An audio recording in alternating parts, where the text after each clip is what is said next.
The dark side of the divine. These haunted churches have been said to be cursed by the devil himself. Starting off with the cursed chapel of the damned. Now, St. Mary's Church in England, St. Mary's Church in the small village of Botsford, England, is a place of dark legend. According to local lore, the church is haunted by the ghost of a young girl who was brutally unalived by a satanic cult in the 17th century. Visitors to the church have reported strange occurrences, including unexplained noises, moving shadows, and an intense feeling of dread. Local resident Sarah Jenkins had said once, "I've been visiting St. Mary's for years, and I've always felt a sense of unease, but one night I saw a ghostly figure of a young girl standing in the pews. It was like nothing I've ever seen before."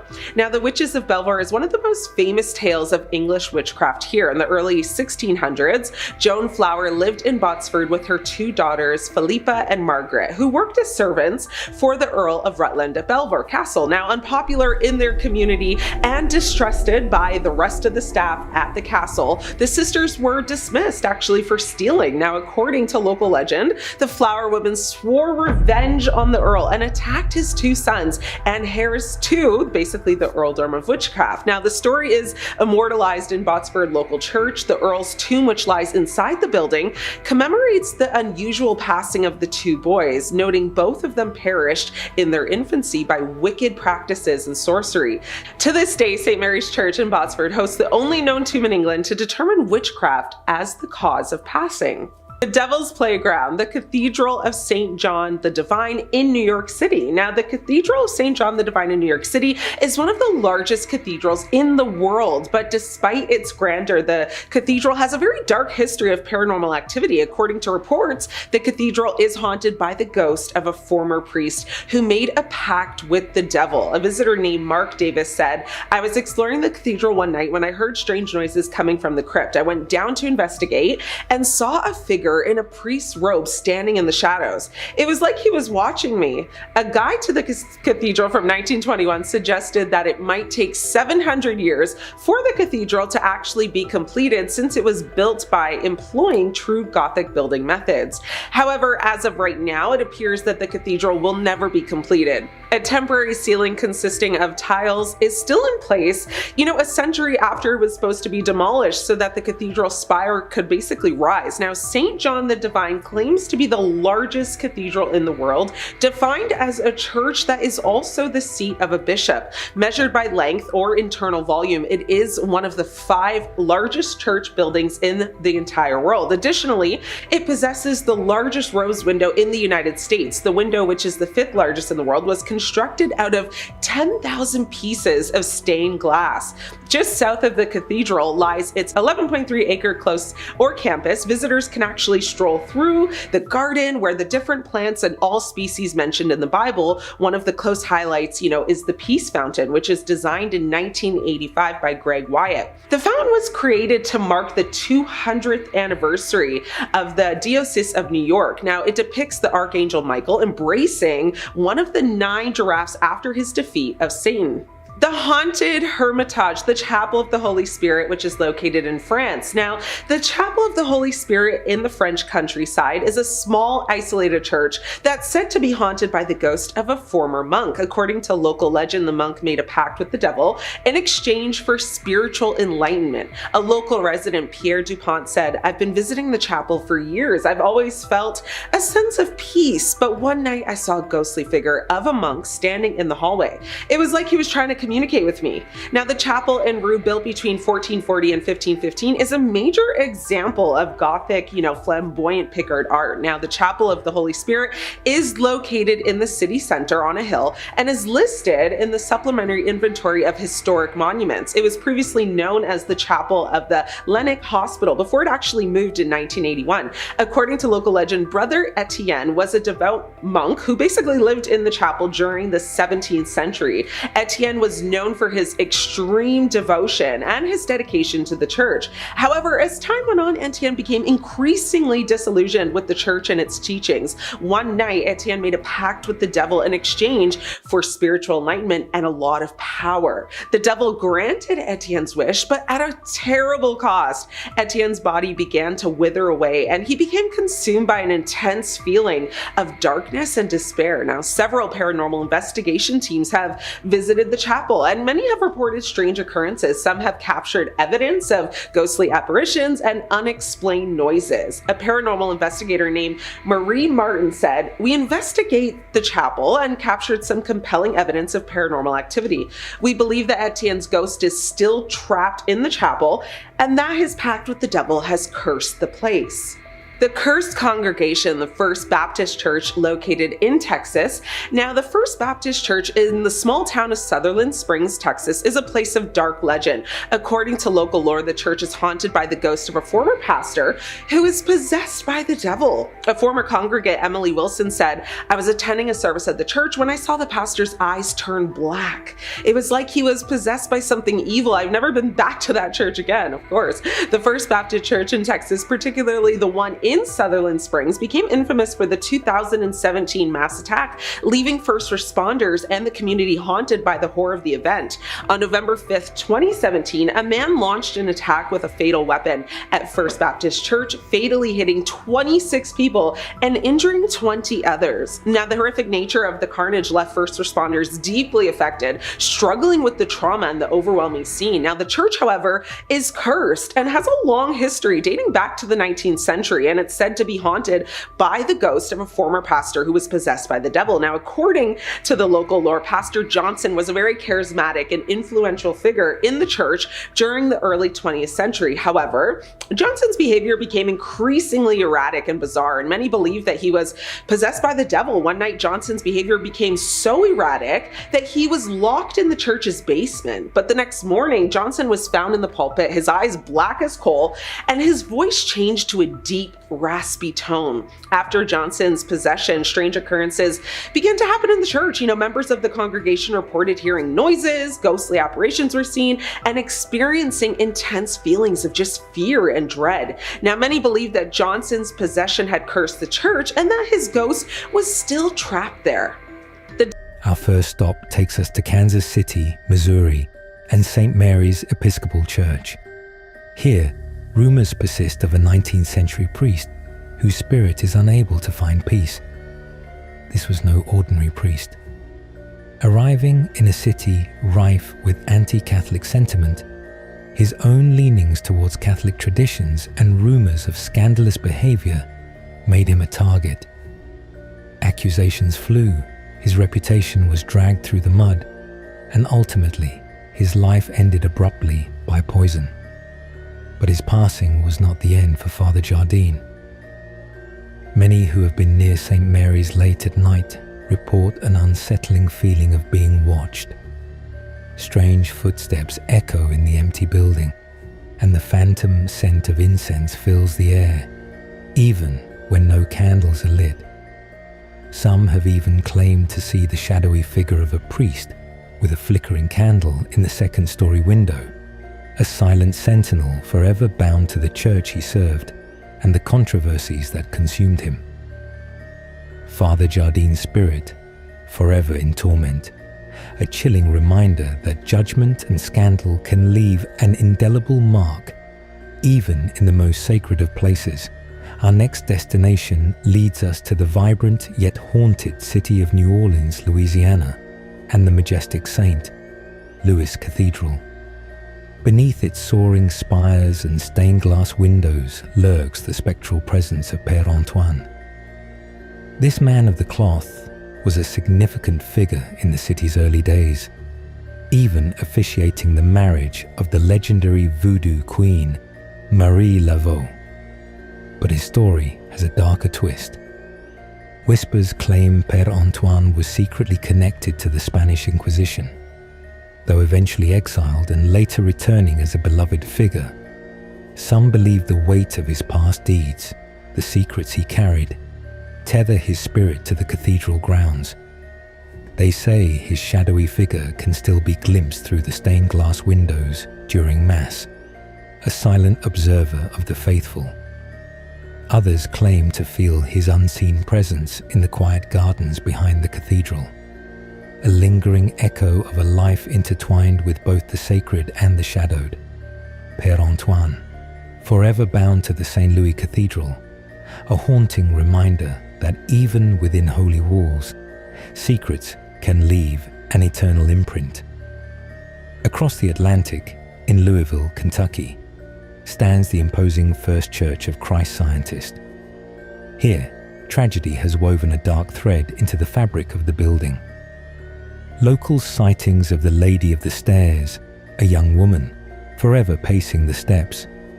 They say she was a member of a prominent family, deeply in love with a soldier. Their secret meetings took place right here, on these very stairs, under the watchful gaze of the church. Their plan was to escape, to be together despite her family's wishes. But on the night they were to meet at this sacred place, he never came. She waited, a jilted bride, her heart shattering with each passing moment. Unbeknownst to her, tragedy had struck. Her beloved soldier had succumbed to illness at a nearby camp. Chilled to the bone, believing herself abandoned, she returned home, only to fall ill herself. And in a cruel twist of fate, she too passed away, never knowing the truth. Now, they say her spectral figure still walks those stairs, forever waiting for a love that will never return. The grounds are also home to a young female entity called Mary, who witnessed her lover ending the life of another and then turned him in. She has often been seen with the ghost of a dog, but we're not sure if they're connected or not. The footage we have today, by the way, is another stellar example of spirit communication tech at work. I've used some of those things before myself. They are quite reliable and pretty freaky. Okie dokie, internet sleuths, I need your help with this next video. In my opinion, it's an internet legend that's been kicking around since 2007. Heck, I remember the first time I watched it on my little iPod under my High School Musical comforter, terrified. I was up too late, and when my brain saw something like this, well, I was already in the dark. Well, let's just say it sent my mind racing. I'm the kind of gal who needs to have all the doors closed in a room or I cannot sleep. It is not happening. Heck, I was recently in an area that was affected by a weird power outage, and I think I lasted like an hour in the darkness with my 20 candles before I went to a home with power because I couldn't stand being alone with my thoughts, and yeah, nope. Not it. Sorry, back to the video I go. This one depicts David Hole and Jake Garrison, who allege that they stumbled upon an abandoned chapel in the woods and decided to do some sleuthing. As one does. How very Scooby-Doo of you. And the duo encountered a spirit playing the piano while they did. And very well, if I say so myself. Fun fact about me, folks, I took Royal Conservatory piano testing when I was younger, so I have an idea of what I'm talking about. I used to have to sight read. Other than that, I have no idea where the funeral channel guys are located, so let me know in the comments what you know. Okie dokie, everybody. We're gonna end today with an exorcism filmed through a peephole. So it's no secret that exorcisms are still a practice done today, but the Catholic Church really likes pretending that they don't because of the negativity and stigma around it. Technically speaking, the Catholic Church authorizes the use of exorcism for those who are believed to be the victims of demonic possession. Specifically, in Roman Catholicism, exorcism is a sacramental but not a sacrament, unlike baptism, confirmation, or confession. So unlike a sacrament, exorcism's efficiency depends on two elements: authorization from valid and legitimate church authorities and the faith of the exorcist. The church will ask publicly, and in a position of authority, in the name of Jesus Christ, that a person or object be protected against the power of the evil one and withdrawn from his dominion. Now, the rite of exorcism was revised in January of 1999 and assumes that possessed persons retain their free will, though the demon may hold control over their physical body and involves prayers, blessings, and invocations with the use of the document of exorcisms and certain supplications.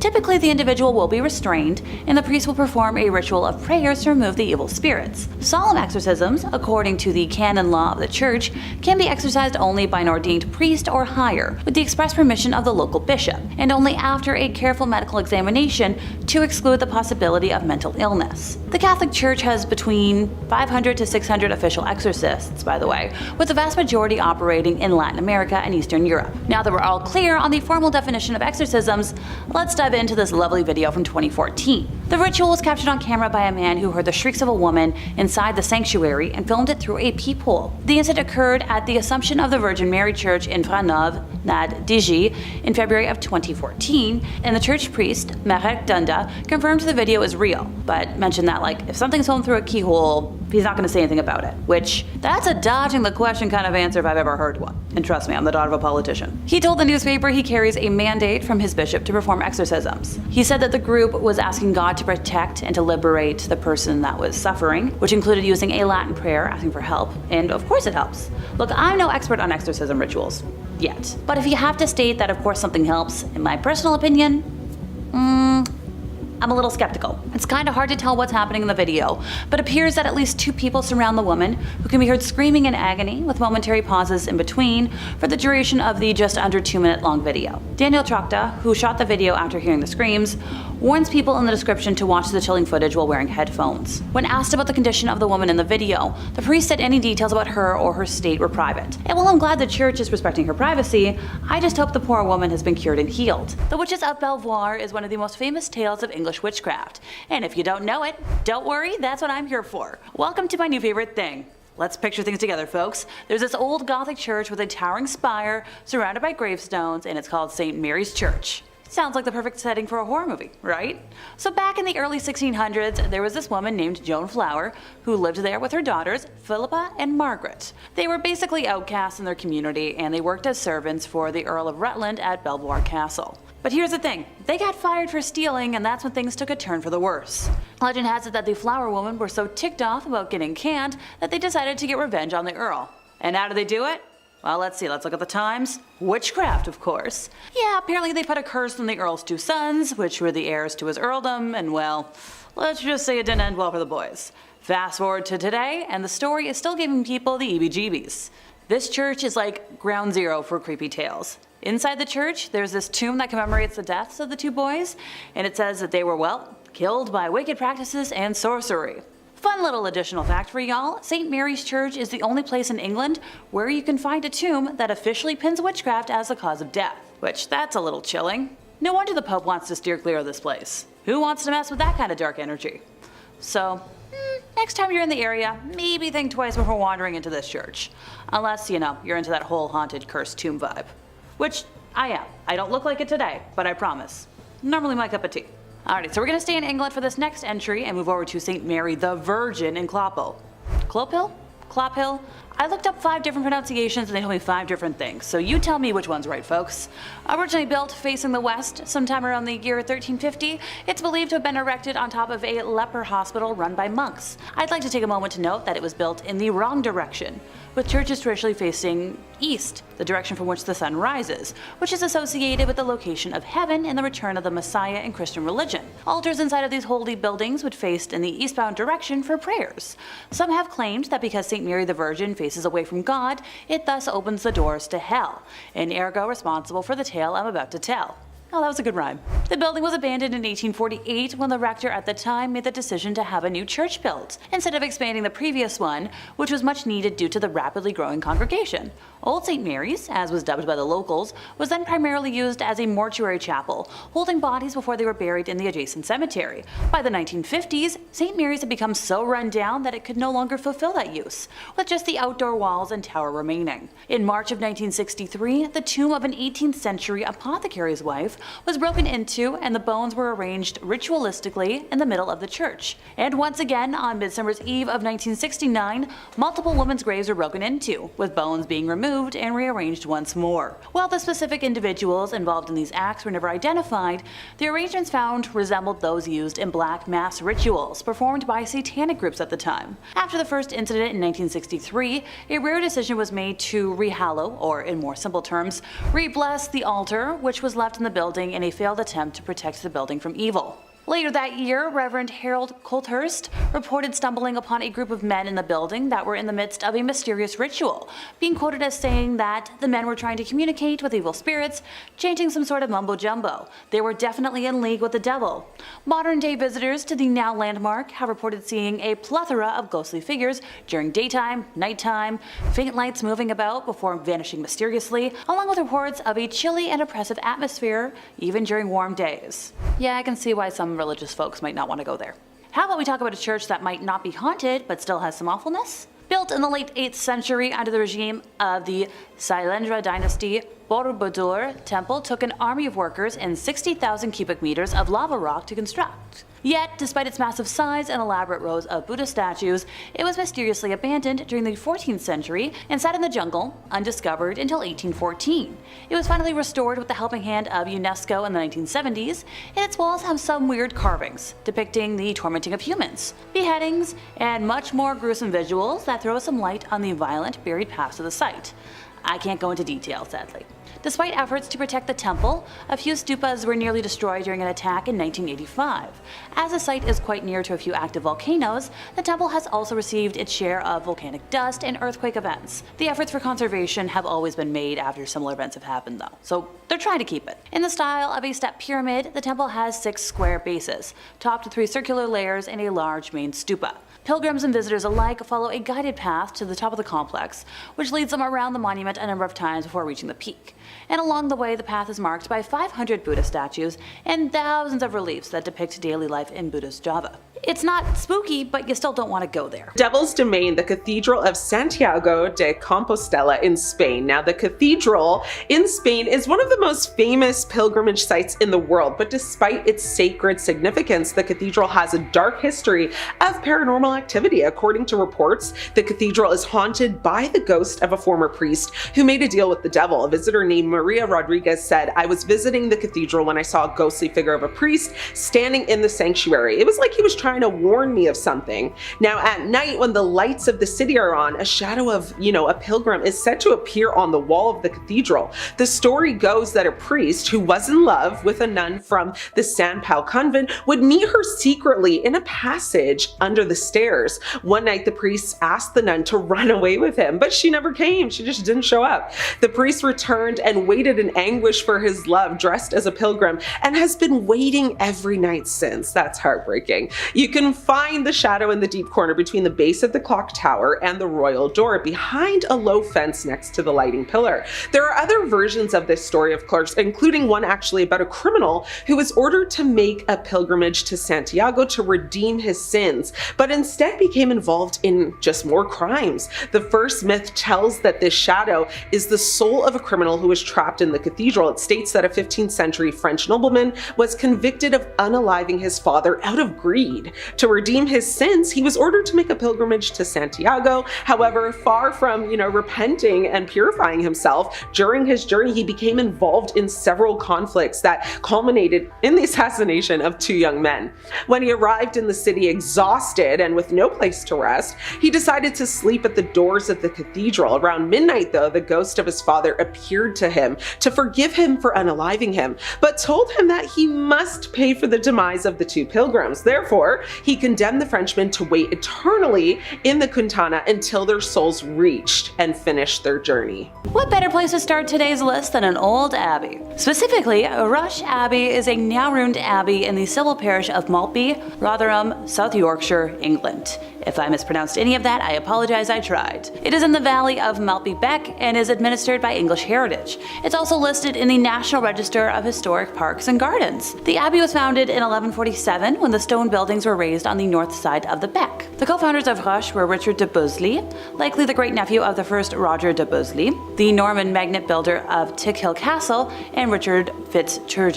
When the monks first arrived in South Yorkshire from Newminster Abbey in Northumberland, they chose the most suitable side of the stream that runs through the valley to build their new Cistercian monastery. 25 years later, at the end of the century, the Norman Gothic Great Church, dedicated to the Virgin Mary, had been finished, as well as most of the other buildings. The control of the abbeys was vested in the de Vesci family, lords of Rotherham, who in turn subfeuded the land to Richard Fitzgerald, Lord of Wickersley. From the start, the Abbey of Roche, built for the so-called white monks, as the Cistercians were known, had an almost otherworldly air. It was, after all, built at the northern end of an area once owned by Sherwood Forest, and it was said that Robin Hood went to mass here. At its height, it supported a community of around 175 men, of whom around 60 were choir monks, and the remainder being lay brothers. A Cistercian innovation. Eventually, on the death of the co-founder Fitzgerald, control of the abbey passed to his son Roger, now D. Wickersley, and then eventually to a granddaughter, Constantia, who married William de Levet, a family of Norman origin who were the lords of the nearby village of Houghton-Levet. The abbey continued in the Levet family until 1377, when John Levet sold his rights in the abbey to the London merchant Richard Barry. By the time of the dissolution, full control of Roche Abbey was held by Henry Clifford, 2nd Earl of Cumberland, who came in for numerous grants at the dissolution as he was married to the niece of King Henry VIII.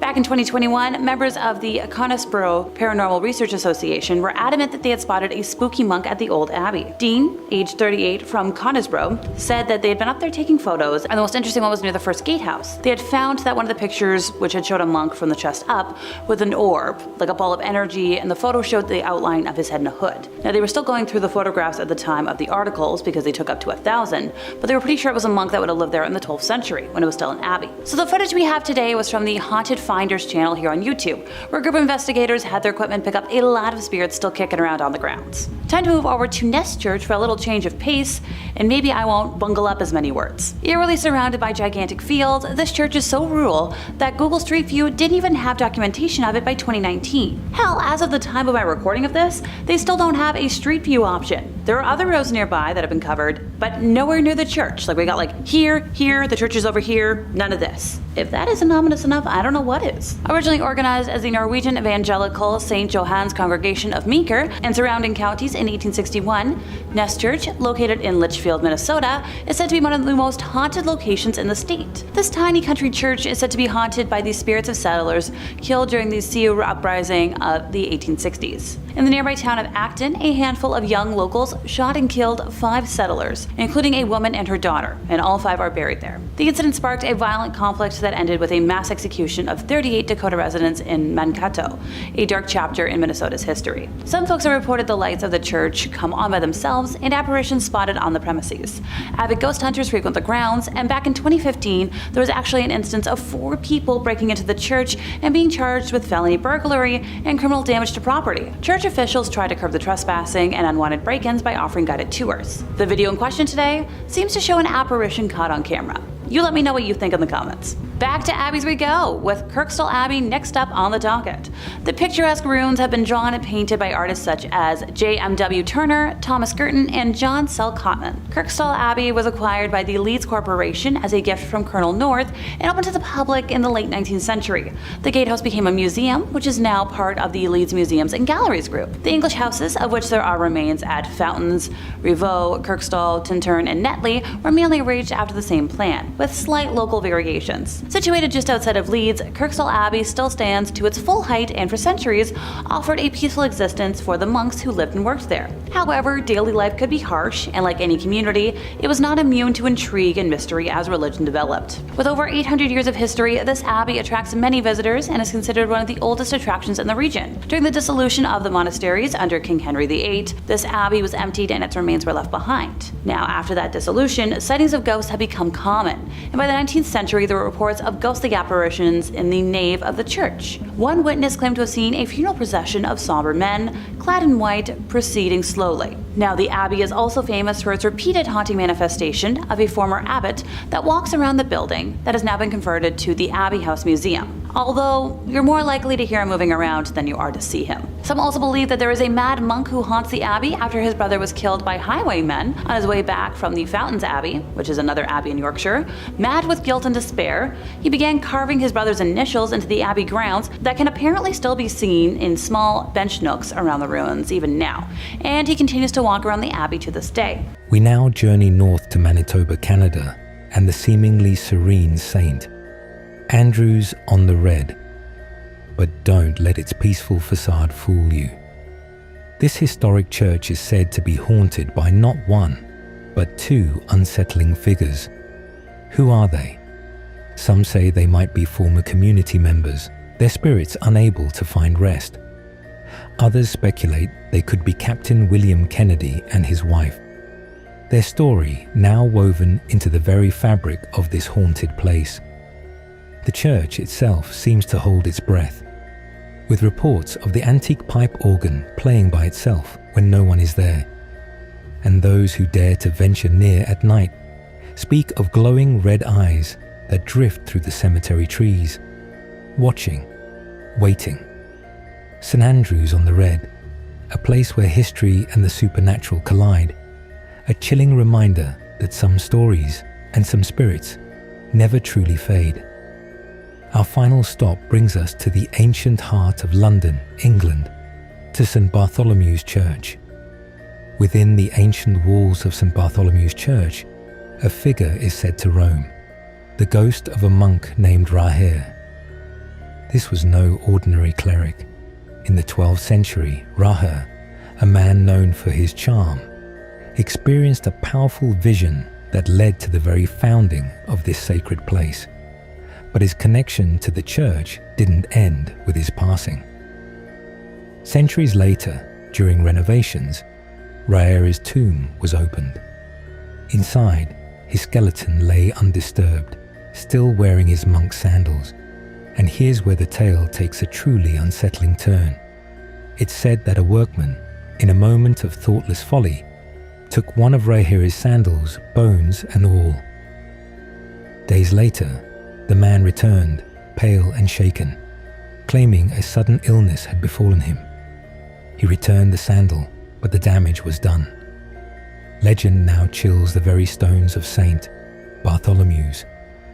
On moonlit nights, they say the spectral form of Raher can be seen gliding through the aisles, a silent, desperate search in his eternal quest for his missing foot. A ghostly monk, forever bound to his earthly remains, a chilling reminder that even in hallowed halls, some spirits find no rest. The Ursulines have been in Louisiana since the early 1700s and have inhabited a series of buildings up to the present day while working with schools, charities, and orphanages. Apparently back in the 1720s, the French government sent young ladies to their settlements in America as prospective wives for the settlers there. It makes sense. The mesdemoiselles arrived with their belongings in chests or casquettes and took up residence with the nuns until they could find husbands. According to legend though, they weren't carrying the usual possessions one would find in the luggage of a group of girls at the time. No dresses, books, shoes, money, iPods, no hair ribbons, no brushes. No, these young ladies were carrying vampires. Yeah, vampires in their luggage. Good thing this was in the 1700s because there's no way the TSA would let vampires get through security anymore. They're so strict about what you can bring on planes these days. No liquids in containers greater than 3 ounces, no sharp objects, no aerosol cans, and no undead monsters. Ugh.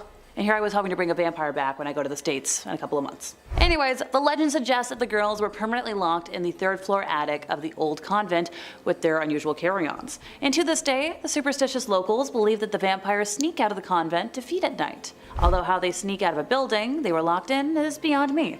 Hey look, since the young women were trapped in the convent along with the monsters, I hope that the vampires were at least gentlemen enough to romance the young ladies with sparkly romps through the forest while calling them spider monkeys, or at the very least, the women are keeping them away from the vervain. And if you got either of those references, or both of them, I love you. Alrighty everybody, we're gonna end today with a personal favorite, the Abbey of the Black Hag.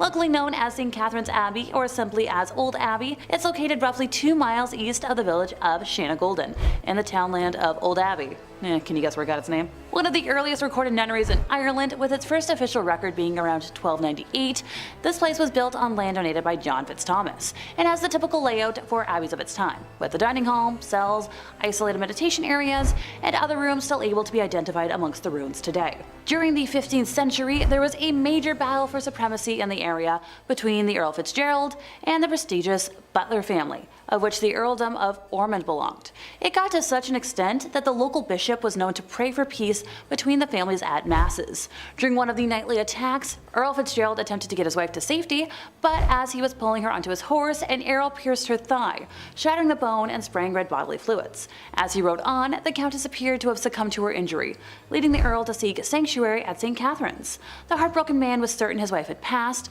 so he swiftly buried her beneath the altar and continued elsewhere to find safety. As the night went on, the nuns and residents began to hear hair-raising screams and made the decision to rebury the countess in the hopes of bringing her peace. When they dug up the body, they discovered her fingers were broken, her nails had been torn off. The poor woman had been buried alive, with a very slow and tumultuous end of her life. To this day, it is believed the countess has been unable to find peace and continues to scream in anguish, waiting for her husband to save her from a fate truly worse than death. Moving slightly ahead in time, we come to the Black Nun herself. Described as one in the order that wasn't content with being humble, helping others over herself, and the servitude to God, she instead craved power. The hag had her own cell, where she worshipped Satan and performed black magic, becoming a slave to the occult. Now this was the highest form of blasphemy in the church, and the other nuns in the order fled the abbey, while the hag remained in her now House of Darkness. I likey. To complete her rituals, the Black Nun would venture into the local community and perform depraved lewd acts and offer sacrifices, with the bones of young community members later discovered on the grounds. Now fast forward to modern times, where visitors have reported seeing the dark, shadowy figure of a nun wandering, the feeling of being constantly watched, and a disembodied hand reaching towards them. There's been flashlights that can't function in her cell, modern batteries drain too quickly to have any sort of rational explanation, just all over weird. And that brings me to the end of my list, which means it's time for comment section shoutouts. From the top 5 scary ghost sightings that will make you a believer, user MKing846 said that they've seen too many things to be a skeptic. You and me both, buddy. Annalise Bloom6765 also said they're a believer. They've had weird and paranormal, demonic things happen to them years ago. Yeah, no, trust me, I get it. And finally, Willie Gutierrez2337 mentioned that they stay on the Queen Mary every year while working a reggae fest right across the street from it. And it's normal to see ladies walking towards you from afar and just disappear. They got used to it.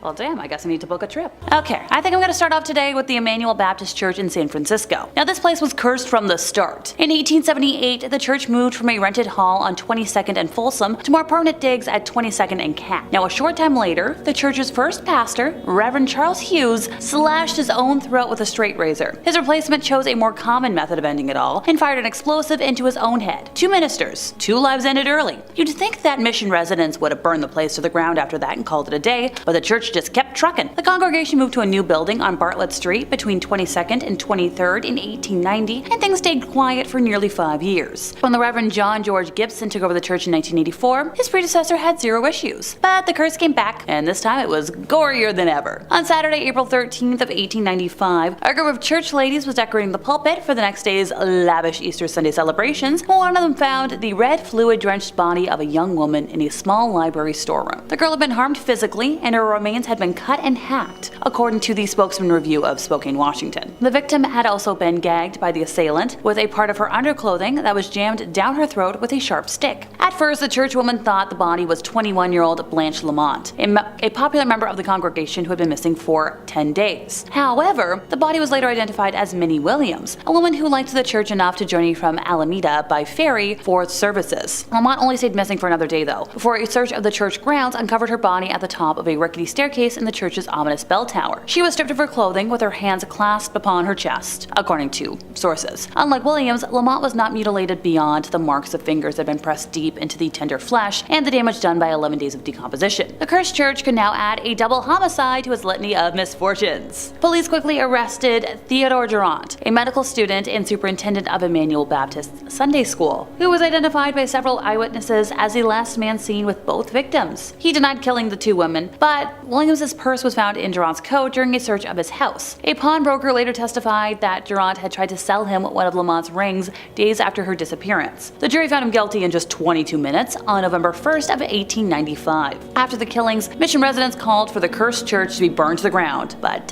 it stayed. Even the earthquake of 1906 and the fires that followed failed to take down the building. At this point, I've lost track of how many people died at or because of this church, and as somebody who was already uneasy around religious buildings, hell to the no. The amount of bad energy is just oozing from this place. Sorry folks, it doesn't get any better with the Egg Hill Church. Now supposedly this is one of the most haunted churches that we know of. Legend has it that the crazy pastor of the Egg Hill Church killed all his parishioners post-communion and soon after went the way of the rope necklace. Local legend says that in the late 19th century, the church's minister decided to kill his entire congregation during a Halloween service. While the congregation's younger generation played in the rooms below the main church, the minister passed around poisoned bread and wine. While the second congregation choked on their last words, their offspring rushed upstairs to see the final moments of their parents. At the crescendo of the atrocity, the debauched minister went the way of the rope necklace near the altar. Some believe that his ghost haunts the abandoned church, while others believe that the ghosts of his victims haunt it. People have reported hearing the cries of the young victims that died at the hands of the pastor, even though the building remains locked away and empty. And hey, if that wasn't enough, word has it that the abandoned church and its premises are vandalized, along with being haunted by ghosties. Not that I think it'll do any good, but this is a warning to urban explorers and wannabes. Maybe just avoid this one. Our next church might be a little obvious, but St. Michael's over in Chernobyl shouldn't really be on anybody's must-see list. It's about 5 miles from the Chernobyl nuclear power plant complex and 3 miles from the border of Belarus. It's in the abandoned vision of Krasny. It is located on the left bank of the Pripyat River and was previously part of the Red Chernobyl area, near the center of the village of Krasny, so this is the Russian Orthodox Church, St. Michael's. It was built in 1800. It's encompassed by iron gates decorated with a cross and diamond motifs, and it's about 215 years old, and shockingly, apparently it's not as dilapidated as one might imagine. The peeling, thick, white painted exterior, the 8-foot-tall mustard-toned oak doors, the blue and green paint, hand-carved details and embellishments, and it's also topped off with not one, but 2 beautiful copper classic onion turrets. And this all rises in the most beautiful, regal, colorful contrast amidst what is now a forest. Officially, St. Michael's has not been used in decades, but it's still, I guess, in good condition. After viewing so many buildings that have become ruins, one can only look at this fascinating structure and imagine its future. The pews have all been removed, and several of the decorative wall coverings have shed, and paintings have disappeared. In the nave, a menumalia, or candle stand, and iconostasis, icon stand, are still poised and at the center of attention. Accompanying these staples of a traditional Russian Orthodox church, there is a small table where people come to leave offerings. Now, unless you want to burn whatever you're wearing after your visit, this isn't the church you want to spend time at. St. Mary's Church, located in Clopehill, England, and better known as Satan's Ruins. In the sleepy village of Clopehill lies a ruined church that has become infamous for ritualistic black masses and grave desecrations. Now, in 1963, vandals broke into St. Mary's Church, exhumed corpses from the graveyard, and arranged human remains in occult symbols. It shocked the nation, and believe it or not, that was just the beginning. Since then, paranormal investigators have documented seeing glowing orbs, shadow figures moving among the tombstones, and cold winds sweeping through on calm nights. One psychic claimed the site radiates pure malevolence. Local legend says a secret underground chamber beneath the altars where initiations into satanic cults took place, and some claim it's actually still used today. The kicker? Phone and camera batteries reportedly drain instantly when you try to record there at night, so if you visit, be sure to pack a portable charger with you. The Church of the Nine Ghosts in the Philippines, known as the Possessed Parish. This one is hidden in the jungle outside Quezon and is a crumbling stone church locals call Simbahan Siam Namulto, which is the Church of Nine Ghosts.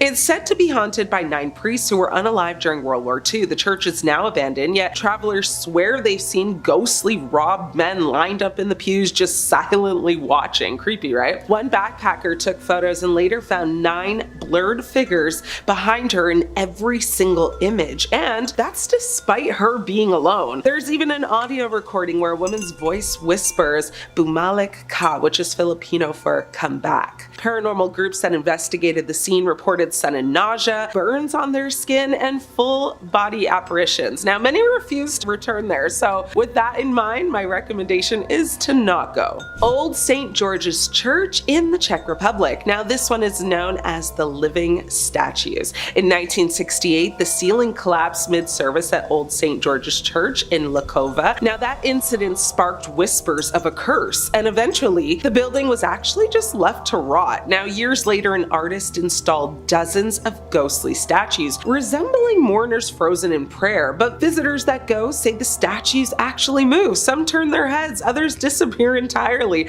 only to reappear the next day in a completely different pose. Tourists report extreme chills, phantom voices reciting Latin prayers, and sensations of being watched from inside the pulpit. One woman who went actually fainted while standing amongst the statues and claimed she saw the face of her deceased mother in one of them. That's just terrifying. Our Lady of the Angels Cathedral, located in Los Angeles, and this one is known as the Screaming Sanctuary. LA's massive Our Lady of the Angels Cathedral was actually built in 2002, so not that long ago, but beneath it lies the site of a 19th century cemetery. Now, during construction, workers uncovered human remains, and ever since, whispers of strange phenomena have followed the church. A priest actually reported that the confessional booths shake violently at night. One security guard actually quit after seeing a woman in a veil walk through a locked glass door, whispering, "You buried me wrong." And during a 2014 midnight mass, a live microphone picked up a scream that none of the people there could actually hear in person. Only those listening online heard it. Audio engineers couldn't explain it either, so it's still a mystery. But the Vatican sent an inquiry the next month, and even still, nada. So visit at your own risk, but report back if you do and let me know how that goes. Now, this next church has a name that's kind of deceiving: the Chapel of Ease. If one were to travel along Martin Luther King Jr. Boulevard on St. Helena Island, shortly before you reach the Hanging Tree, off to the left you will find the ruins of an old church, what is known in the area as the Chapel of Ease. This chapel was built to serve the population of the area, since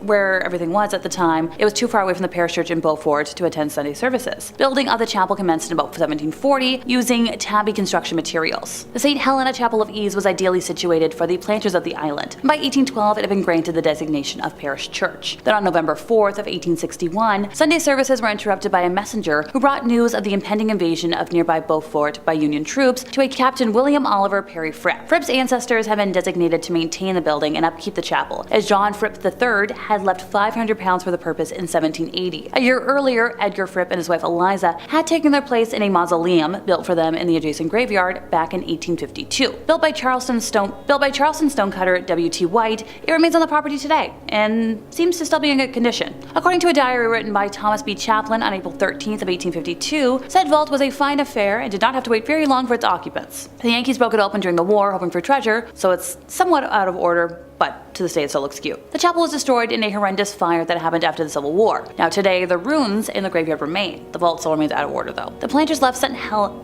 St. Helena with the arrival of Union forces in 1861, and the church never regained its stature. Some stories relate that Union soldiers used it for services during the war, as well as Northerners who came to the area after the war to educate the local population. The door of the vault was ruined by the soldiers, and at some point it was decided to break up the entrance. According to the story, the workmen did a very good job of sealing the vault, only to return the following day to find bricks removed and neatly stacked beside the mausoleum. This occurred many times. Convinced that the supernatural was at work, the job remained unfinished. Local authorities had assured that nobody had been in the area the previous night long enough to complete such a task. So today, the vault remains empty. The door is half sealed by bricks. One might find the experience of looking into the vacant vault more than a bit unsettling, if not downright eerie. Oh right, here's the part you've been waiting oh so patiently for. People have witnessed a great number of ghostly occurrences on the grounds. Some folks have reported strange sensations when walking through the church's graveyard, which, no kidding. Visitors have seen apparitions of people dressed in 18th century clothing. Others have seen the ghost of a lady in white that carries a young human through the graveyard. I love a good lady in white. Many also report hearing whispered prayers or singing coming from the interior of the chapel. And yet others claim to have heard names being shouted in the silent burial ground and in the surrounding woods. With such a mingled heritage and bloodline, coupled with about 5 centuries of history to feed it, it's surprising that the ghosts don't outnumber the living in the thick air of the Sea Islands. Or maybe they do. And finally, we're ending our time today with l'Abbaye de Mortemer, or Mortemer Abbey. For over 80 years, Mortemer has stood as a haunted haven, a landscape woven with the threads of tales and specters. The Garage, a wolf woman, made her initial spectral appearance in 1884. And there's Mathilde, the ethereal white lady, once a woman and now a dream haunting the corridors of the abbey. The ghosts of 4 monks, their lives extinguished during the tumultuous times of the Revolution, echo through the ages. Despite the skepticism of many, rumors persist, like, they do. The abbey underwent an exorcism in 1921 in an attempt to dispel the otherworldly energies that seemed to cling to its stones. Jacqueline Charpentier Café, the present guardian, stands as a bastion of reasons in a landscape often clouded by spectral whispers. Witnesses add layers to Mortimer's enigma. A guide with a trace of northern accent claimed a mystical connection to the abbey when a hairpin was cast into St. Catherine's source. A year later, she returned with her husband, the hairpin's allure transcending the mundane. Another solitary witness, tasked with a job within the abbey's walls, heard phantom footsteps echoing through its halls. A slow, deliberate gait that left an indelible mark on the witness's psyche, shrouding the abbey in an aura of disquiet. There was a painter from Lissors, a connoisseur of heraldry and coat of arms, refrained from returning to Mortemer after years of collaboration with his former landlord, now deceased. What mysterious revelations had she encountered in her artistic sojourns within the abbey's walls? The answer, like the mist that blankets the morning, remains elusive. The Cistercian monks, the ones I mentioned a moment ago, who once inhabited the abbey, sought,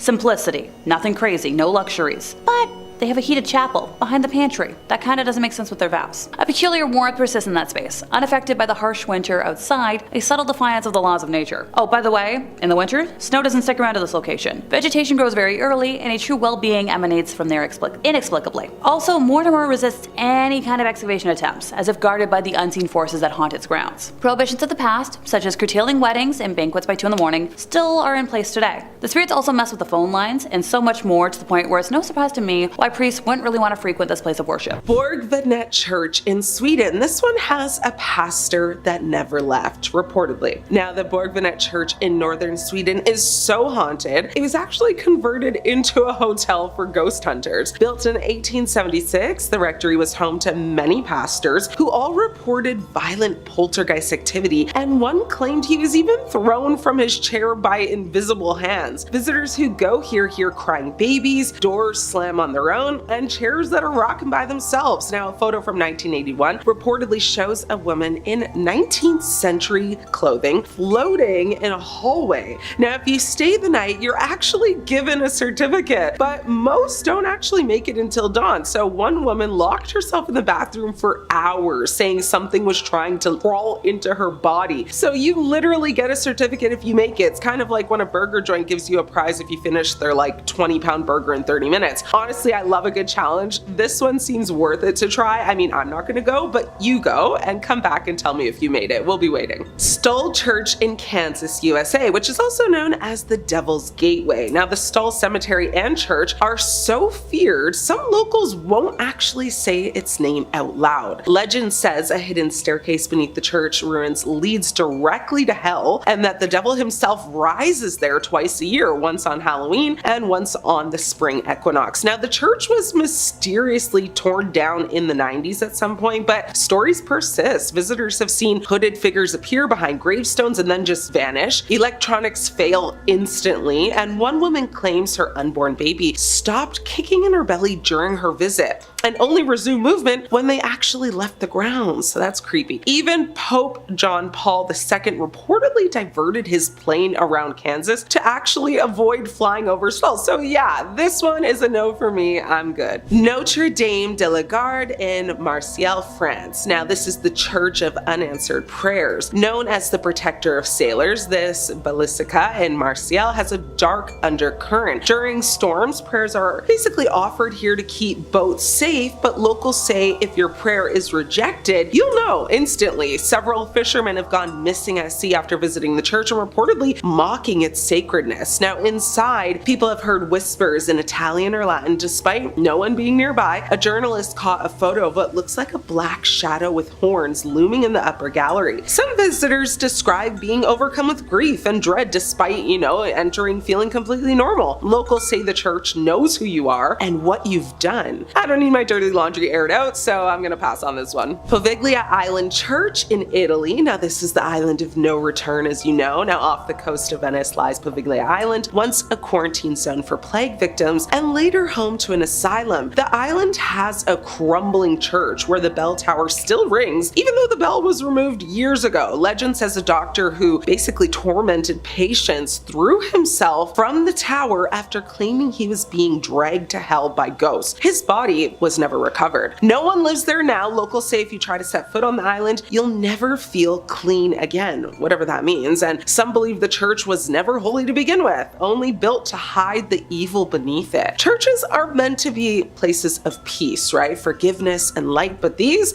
are the ones where the light no longer reaches. Whether cursed, abandoned, destroyed, each of these churches have become something else entirely, maybe even gates to hell. Which one creeped you out the most? Drop your answer below. If you're brave enough, visit one of these places. Don't forget to say a prayer before you do. Thanks so much for watching. I'm your host Ashley. Until next time, stay scared. These scary places you're not allowed to visit have some demonic activity going on, so count your lucky stars. You're forbidden to take a trip to any of them. Poveglia Island in Italy, also known as the Island of the Damned. They say you can still hear the screams of the tormented souls who passed away here. Poveglia Island in Venice is completely off limits to tourists, and for good reason. It was used as a quarantine zone during the Black Plague, where over 160,000 infected people were sent there to pass away. Later, in the early 1900s, a psychiatric hospital was built on the island where legend says a deranged doctor performed lobotomies and eventually threw himself off the bell tower after claiming he was being tormented by demons himself. Now, locals refuse to go near it. Fishermen won't even drop anchor nearby. It's still a haunted island to this day, so go at your own risk. Number 5 on this list is the Old Post Chapel.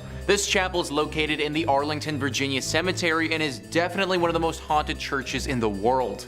The Arlington Public Library writes, the Old Post Chapel was commissioned by Major George Patton Jr. in 1933 when he toured the chapels on the grounds of the Walter Reed Hospital. Patton told Post Commander Colonel Kenyon Joyce that the new chapel should combine the functions of a principal chapel with those of a mortuary chapel in one building. Workers broke ground in February 1934 and the chapel was officially dedicated on April 21, 1935, where it was known for its attractive spire and intricate stained glass windows. The chapel serves as a place of worship for the community, a wedding chapel, and a place of final honors for those laid to rest at Arlington National Cemetery. Many fallen service members have lain in wait in the Old Post Chapel for their final trip, and it's allowed family members to grieve in private. So it's unsurprising that many active duty service members have reported hearing disembodied voices and footsteps in the chapel when they've been there alone. Locked doors have unlocked themselves and opened on their own. Canine units patrolling with service people will refuse to go into the building and bark at the door, especially at night. And visitors describe a young grief-stricken woman dressed in white who waits for her sweetheart. Rumors are that she threw herself from the bell tower, which remains locked to this day. So what really sticks out to me there, guys, about that excerpt is the canine units. Dogs not wanting to go into this place because they're scared. You ever notice how animals can get skittish when a big storm is coming or something like that? Well, they sense these things and they pick up on stuff that humans just don't. I personally imagine that they probably have a similar ability with spiritual presences or anything of that nature. Also, considering how many people have been laid to rest here, it's no wonder why this place would be as haunted as people are claiming it to be. If you're going, then definitely pray before entering, but don't be scared to just avoid it altogether either. Number 4 on this list is the Abbey de Mortemer. This abbey was a whole thriving community at one point, but now it's a total ruin of its former self. For the purposes of this video, we're going to be zeroing in on the place of worship that they had at this spot and looking at how haunted that is. And let me tell you, it's pretty freaking haunted. In the 15th century, this place was booming and one of the brightest communities in France. It really looked like it was on the come up. But fast forward 200 years later and things had really fallen off. Greed had taken over and the men who were in charge were far more interested in their personal gain than the growth of this place. People started leaving and things started to wear and tear with time. Eventually there got to a point where there were only a handful of monks still there living under the leaky roof of this abbey. Well, in 1790 they met a very grim and sick fate. This was the time of the French Revolution and religion was very much out of favor. A group of revolutionists swept through the area and believing that the monks had some sort of treasure hidden here, they took them into the cellar and they killed them. The manner to which these men died was brutal. Because of this, it's believed that their spirit still clings to the ruins of this place. Future owners of this location had many run-ins with ghosts and even had to perform some exorcisms in their time being there. There have also been reports of werewolves and other demonic creatures here. The monks are by far the most spotted poltergeists though. The crazy thing is that apparently they aren't that evil. One would think that after their life was so ruthlessly stripped away from them that they would harbor some anger, but apparently they don't. If you do make it out here, then I recommend you pray not only as a form of safety, but also as a sign of respect for the souls of the monks who still live here. Number 3 on this list is the Aquia Episcopal Church. Heading back to Virginia with this one, this church is located in a place called Stafford. The church itself is rather beautiful and looks super unsuspecting. Some of the other churches on this list in our previous part just gave me the vibe that something was up, but this one doesn't. The outside and the inside make you feel homey and very safe. Problem is, this isn't the case. Only in your state writes, one of the most famous mysteries associated with the church is that of the golden-haired skeleton. No one knew about the death of the woman who was murdered inside Aquia until her skeleton was later discovered in the Beftree, and her hair was later discovered in the Belfry. And her hair was still intact, just as blonde as the day she died. At the time, the church had lost funding due to the Revolutionary War, and that might have been the reason why no one discovered her body until later. The event seems equally tragic and mysterious. It's been said that bloodstains from the murder remained on the floorboard for nearly 100 years until it was replaced altogether with concrete. Not so surprisingly, many ghost stories worked their way through the community after the skeleton was discovered. Many parishioners refused to set foot in the church after dark. In the 1900s, people decided to seek evidence of hauntings for themselves. Many returned with chilling tales of having encountered an unfriendly presence. Even today, there's plenty of paranormal activity associated with the church grounds. Many visitors have reported hearing footsteps running through the graveyard accompanied by the sound of a violent struggle. Others claim to see the figure of a young golden-haired woman peering from the balcony window. So clearly this church has got a pretty dark history to it. It's said that the skeleton that was found was of a woman who was murdered by some men prior to the Revolutionary War. The church then closed for the war and reopened after it, so her body would have been stuck here decomposing for probably decades. It's no wonder that her soul hung on to this place and refused to let go. It's honestly really very sad if you ask me, because from all the reports that I read, her ghost isn't evil, it's just a lonely one. It's clear by the way she holds herself that she doesn't want to be stuck in this purgatory place, she just is. Similar to our monks, you should pray as a sign of respect before entering this church if you do ever go. Number 3 on this list is the Church of Agia Theodora of Vasta. This church is located in Greece and is one of the most unique churches you will ever see. Sticking out of this tiny Byzantine church's roof is 17 holly and maple trees. These are sizable trees as well and grow over 30 meters tall. There are 2 versions of how this church got its ghostly presence, and they're described well by Greeker than the Greeks. They write, coming from a family of only girls, Theodora, to save her father from having to join the army, disguised herself as a boy and joined up. Not long after joining the army, a local girl, believing Theodora to be a boy, and when Theodora, for obvious reasons, rejected her, the girl, out of revenge, claimed she was pregnant by Theodora and demanded they be married. For reasons known only to Theodora, she did not reveal her secret, which could have saved her, and refused to marry and was consequently put to death.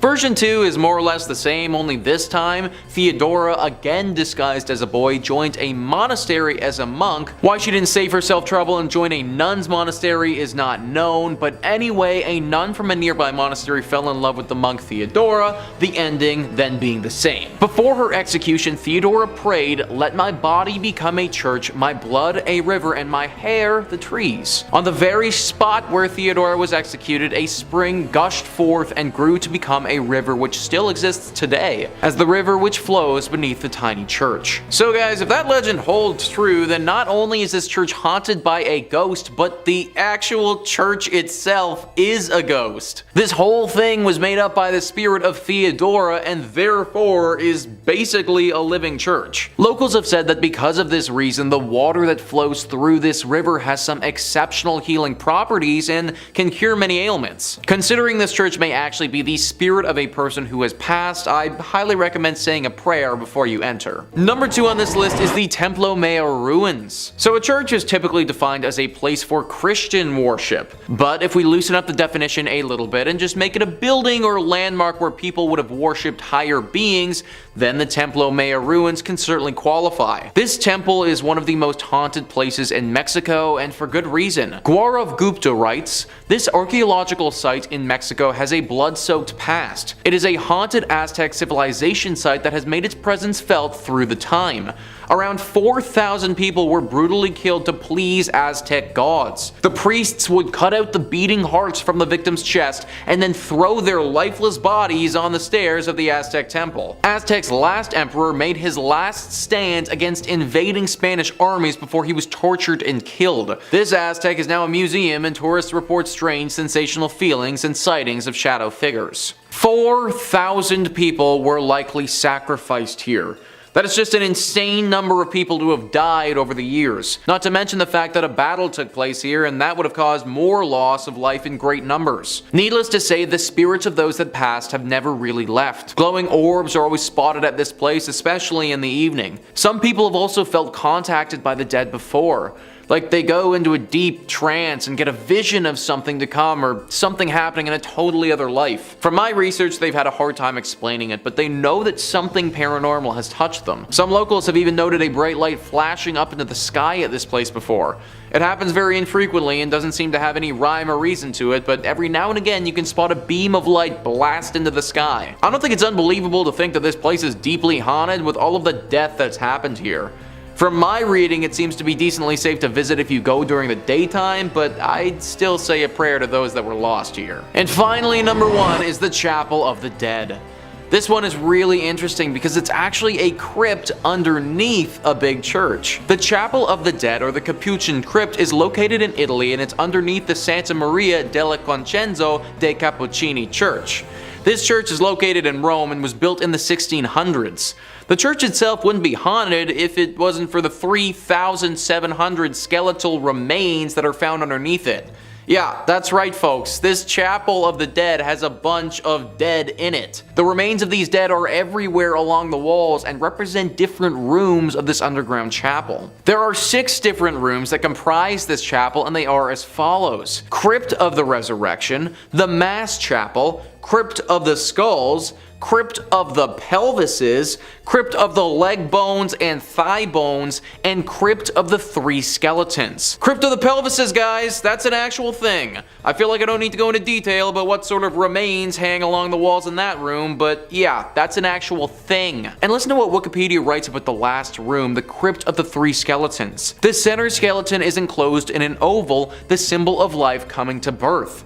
In its right hand, it holds a scythe, symbol of death, which cuts down everyone like grass in a field, while its left hand holds the scales, symbolizing the good and evil deeds weighed by God when he judges the human soul. A placard in 5 languages declares. Obviously, with all this being said, this place is deeply haunted. It sounds like something straight out of an Indiana Jones movie, and from what locals have said, it definitely could be. Severe bad luck can befall those that enter into this chapel, and it seems to be totally random. I could enter it and be like 100% fine, but you could enter it and just have horrible things happen to you for years.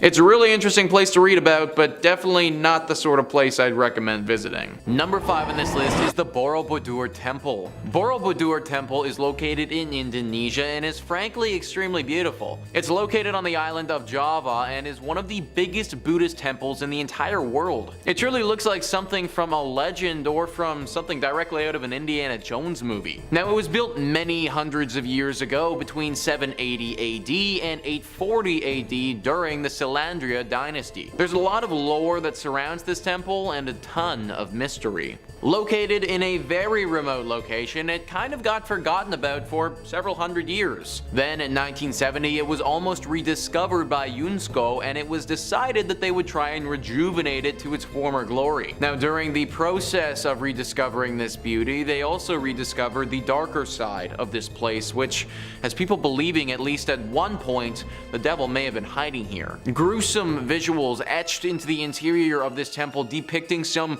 just horrible things. Torture, beheadings, displays of sheer violence that I can't get into detail on YouTube about. Some awful drawings showing what would have gone down here at one point in history. Also, along with these acts of violence, some drawings that seem to point to the presence of the devil. Drawings looking at potential rituals that would have been performed in honor of this devil. People worshipping the devil and praising him, all of that. Nowadays, it's pretty understood that this place no longer hides the devil.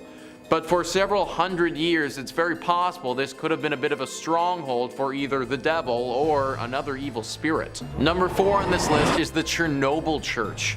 Now, I imagine a lot of you have heard about Chernobyl before, the devastating accident that went down in Ukraine back in 1986. If you aren't familiar, then basically a huge nuclear power plant exploded, which caused the worst nuclear accident the world has ever seen. It killed 31 people right off the bat, and then several more over the years from radioactive poisoning. That area where the blast occurred has been closed off to the public, and rightfully so. It's literally still radioactive to this day, and if people were to go into the 20-mile radius that's closed and then proceeded to stay there for an extended period of time, they would certainly feel the negative effects of doing so. All of this has left for a very creepy abandoned city vibe that looks like something straight out of the apocalypse. Most of the buildings here are horribly worn down and starting to fall apart. After all, it's been over 30 years and no one has looked after them at all. Which is why it's very strange to see the church in this village still in perfect condition. Recently, somebody entered into the radiation zone and went into this church. They were shocked to see that the church itself on the inside was still in perfect form. Even though everything around it has been hit hard with decay, this building still remains how it was. Why? Well, the person taking these photos didn't know, and they didn't stay too long to find out. Apparently, after entering, it wasn't long before they started to feel a very ominous presence. Something deep and dark and sinister lurking here, not wanting to be found. As if entering the church woke whatever this thing was from its slumber, and it wasn't ready to be woken. This individual got out of there as fast as possible and didn't want to investigate further, but it got me thinking that this church might be hiding the devil. A horrible accident occurs where tons of people perish. The whole city gets abandoned and no one can come into this area for over 30 years. And this one flimsy little church is still totally intact and looking pristine. It seems a little bit too suspicious for me. If this is the case and this church is hiding the devil, then we can take it a bit further too. Now the real question comes out about how the Chernobyl accident really went down. Maybe the devil, or whatever demonic creature is living in this church, had some role to play. Number 3 on this list is Greyfriars Kirk and Churchyard. As the name Greyfriars might hint, this church is located in Scotland. History Hit says, with the kirk tracing its origin to 1598 and the graveyard dating back even further to the 1560s, Greyfriars Kirk and Kirkyard in Edinburgh is said to be one of the most haunted religious sites in the world. Known for body snatching and violent ghosts, the famously fearsome site has even been referred to by Scottish poet Robert Louis Stevenson. The site's most famous ghost is the Mackenzie poltergeist. George Mackenzie, who was known during his lifetime as a ruthless persecutor of Scottish Covenanters, a Presbyterian movement in the 17th century. His spirit was reportedly released in 1999 when a homeless man looking for somewhere to sleep broke into his final resting place, the Black Mausoleum. Next to this mausoleum is the former Covenanters prison, which housed some 1,200 members of a failed anti-government revolution in 1679. Only 257 prisoners came out alive, with the remaining dead said to haunt the churchyard. The negative energy that surrounds this church is said to be so strong that it's attracted some pretty powerful beings. The devil is the one being that people associate with this place. Some believe that this church is actually a secret lair for the devil, that these other demonic spirits are working to keep us away from this place so the devil can fulfill his evil agenda. If this is the case, then I think that we should do as the devil wants and leave it alone. Number 2 on this list is Borley Rectory. Built in 1863 in England, this is one of the most famous haunted churches in the world. We can thank the personalities of Ed and Lorraine Warren for bringing it into the spotlight, as they had quite the experience at this church back in the day. The horror stories began back in 1929. A journalist named V.C. Wall was a photographer in the woods nearby the rectory taking pictures one evening when they saw something very strange. From the outside, the rectory looked like it had a light on, but if you walked inside, it was all dark. Wall also saw the ghost of a nun that evening walking around the graveyard looking as eerie as you may expect. After they told people about this story, some ghost ghost hunters came forward and provided an explanation. Back in the 1300s, there was a monastery here. At this monastery, a monk had a relationship with a nun. This was found out and resulted in deadly punishment for both people. The nun got it particularly bad though because she was bricked up alive in the convent walls and left there to die. The 1929 story was the big one that kicked everything off, but after this happened, other stories started emerging. Stories about this land before the rectory was even built. Apparently this area of land was always haunted and dealing with ghostly presences. Strange rapping sounds, bells ringing, objects moving and flying around without anyone touching them are all very common sights at the Borley Rectory. The ghost of this nun is also a regular character here, making herself known to newcomers quite often. You may even see the ghost coach. A headless phantom coach driver is said to be around the area and will approach people every now and again and take them away. Why anyone would ever get into a coach driven by a headless ghost is beyond me, but apparently it happens. Everything about this rectory and land is evil, and it needs to be avoided. And finally, number 1 on this list is Nidaros Cathedral. This is not only Norway's most important cathedral, but also one of the most haunted as well. I mean, in all honesty, it literally looks like Dracula's castle if Dracula's castle was a cathedral. It was constructed in the 1300s, but the actual hauntings didn't begin until relatively recently in its lifetime. In 1924, Bishop Mary Gleditch saw something pretty scary and gruesome. The ghost of a monk who had a massive slash directly across his neck. Ever since that day, this monk is seen very regularly. Nobody knows why though. People and historians have looked through the history of this cathedral and can't seem to find any record of a big monk population ever staying here. However, it doesn't make sense that this random monk ghost would just show up out of nowhere, so you have to imagine that he was here at some point before. You also have to imagine that he got that cut on his neck here too. All of it is very dark and mysterious and makes you wonder what else happened here that wasn't documented. Coming in at number 5, we have Borobudur Church in France. Located in central France, a few miles from Limoges lies a now abandoned town called Borobudur-sur-Glane. The town is now filled with empty houses, train lines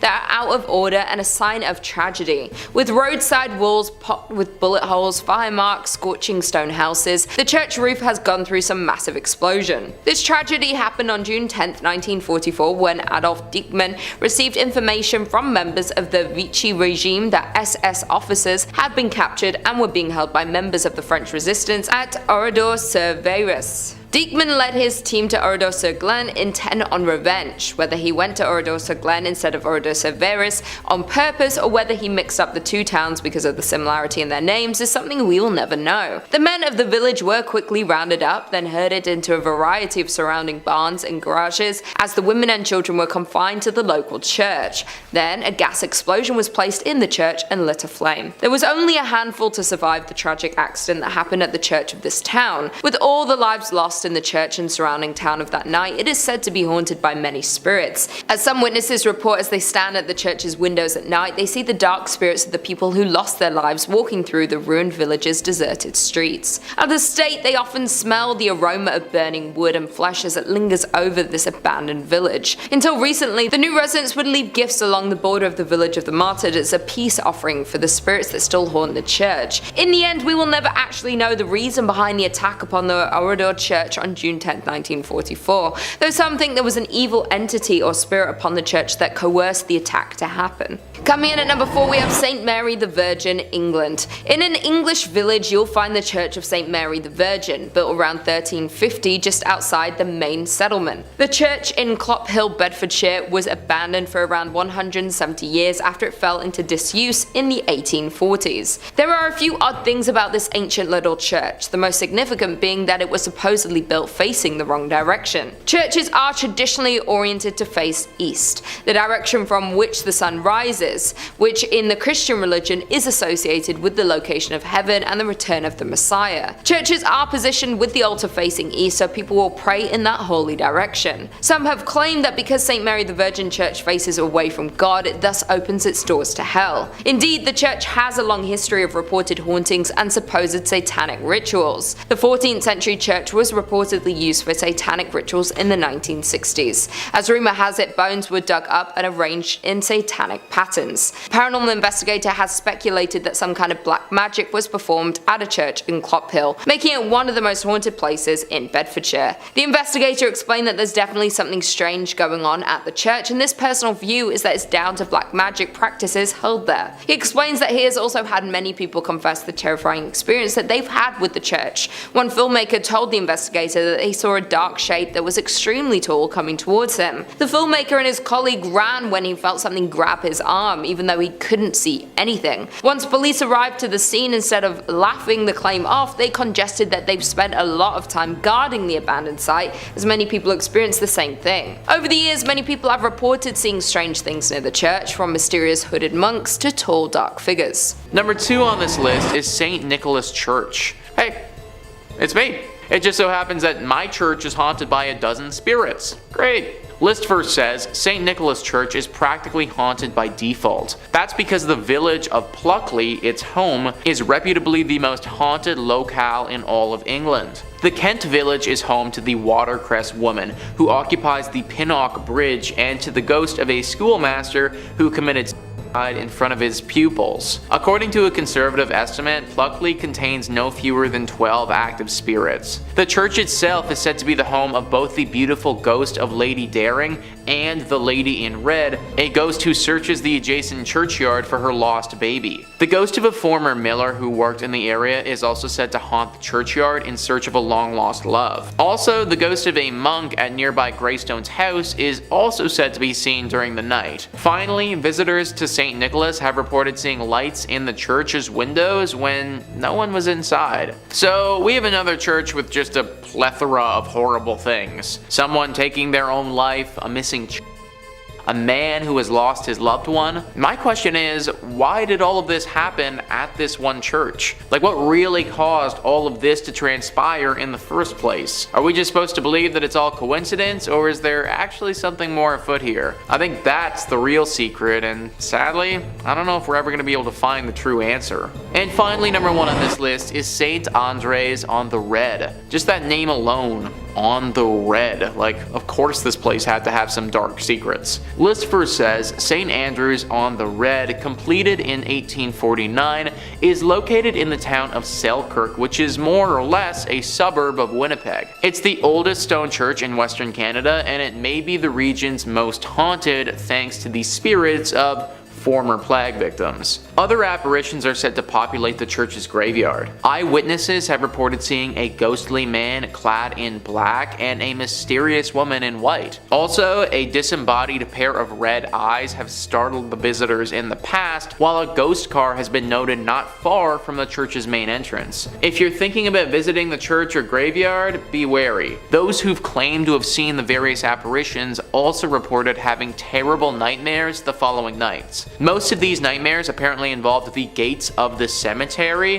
which rattle even though no hands are seen shaking them. Some people can't shake these nightmares either. The occasional individual will have these persist for months or even years. I'm sure that the architecture and natural beauty is nice and all, but I'm not trying to risk nightmares for a year to see it. I do wonder what happened to those gates though. Is it some weird thing with the wind that's causing it, or is it what people suggest, some type of ghostly intervention? I tend to think some sort of spirit has to be involved, considering the thing with the nightmares happens as well, but you gotta wonder who. Sometimes I really do think that being a paranormal investigator would be awesome, because you could get to the bottom of these things, but then again, that's a pretty unforgiving profession. Number 5 on this list is the Templo Mayor ruins. So a church is typically defined as a place for Christian worship, but let's loosen up that definition just a little bit and start thinking about it as a building or landmark where people would have worshipped higher beings. If we start thinking about it like that, then the Templo Mayor ruins can certainly qualify. Mexico has a lot of haunted spots, but this is at the top of their list for sure. Gaurav Gupta writes, this archaeological site in Mexico has a blood-soaked past. It is a haunted Aztec civilization site that has made its presence felt throughout the time. Around 4,000 people were brutally killed to please Aztec gods. The priests would cut out the beating hearts from the victims' chests and then throw their lifeless bodies on the stairs of the Aztec temple. Aztec's last emperor, Cuauhtémoc, Cuauhtémoc made his last stand invading Spanish armies before he was tortured and killed. This Aztec is now a museum, and tourists report strange sensational feelings and sightings of shadow figures. 4,000 people were likely sacrificed here. That is a truly absurd amount of sacrifices. Then throw on the fact that a great battle took place here, and you end up with so much death. Needless to say, the spirits of those that passed have never really left. Glowing orbs are always spotted at this place, especially in the evening. There have been reports of these glowing orbs touching the people and transporting them to the world of the dead. They go into a hypnotic state and can't move, sort of like what happens to people in the latest season of Stranger Things, if any of you have watched that. They have a very hard time explaining what has happened to them after the fact, but they know that it was the dead. This is accompanied by a giant beam of light that flashes into the sky. There is evil here, there just has to be. All of the death that has transpired over the years has left a horrible stain on this place,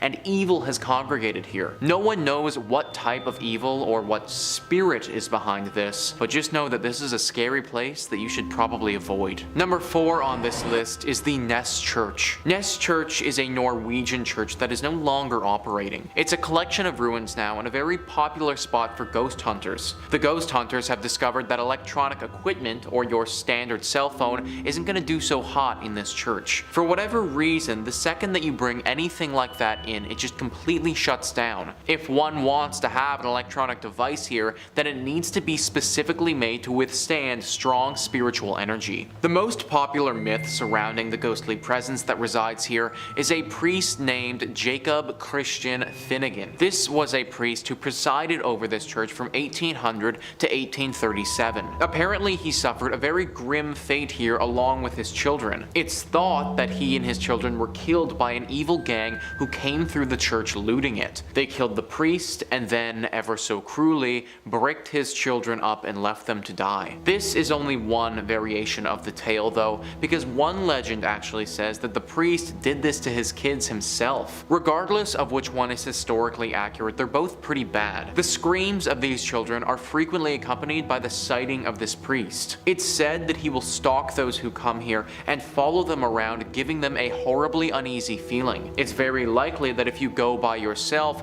this ghostly priest will attack you and could do some serious damage. Maybe he wasn't evil when he was alive, but he certainly is now. Number 2.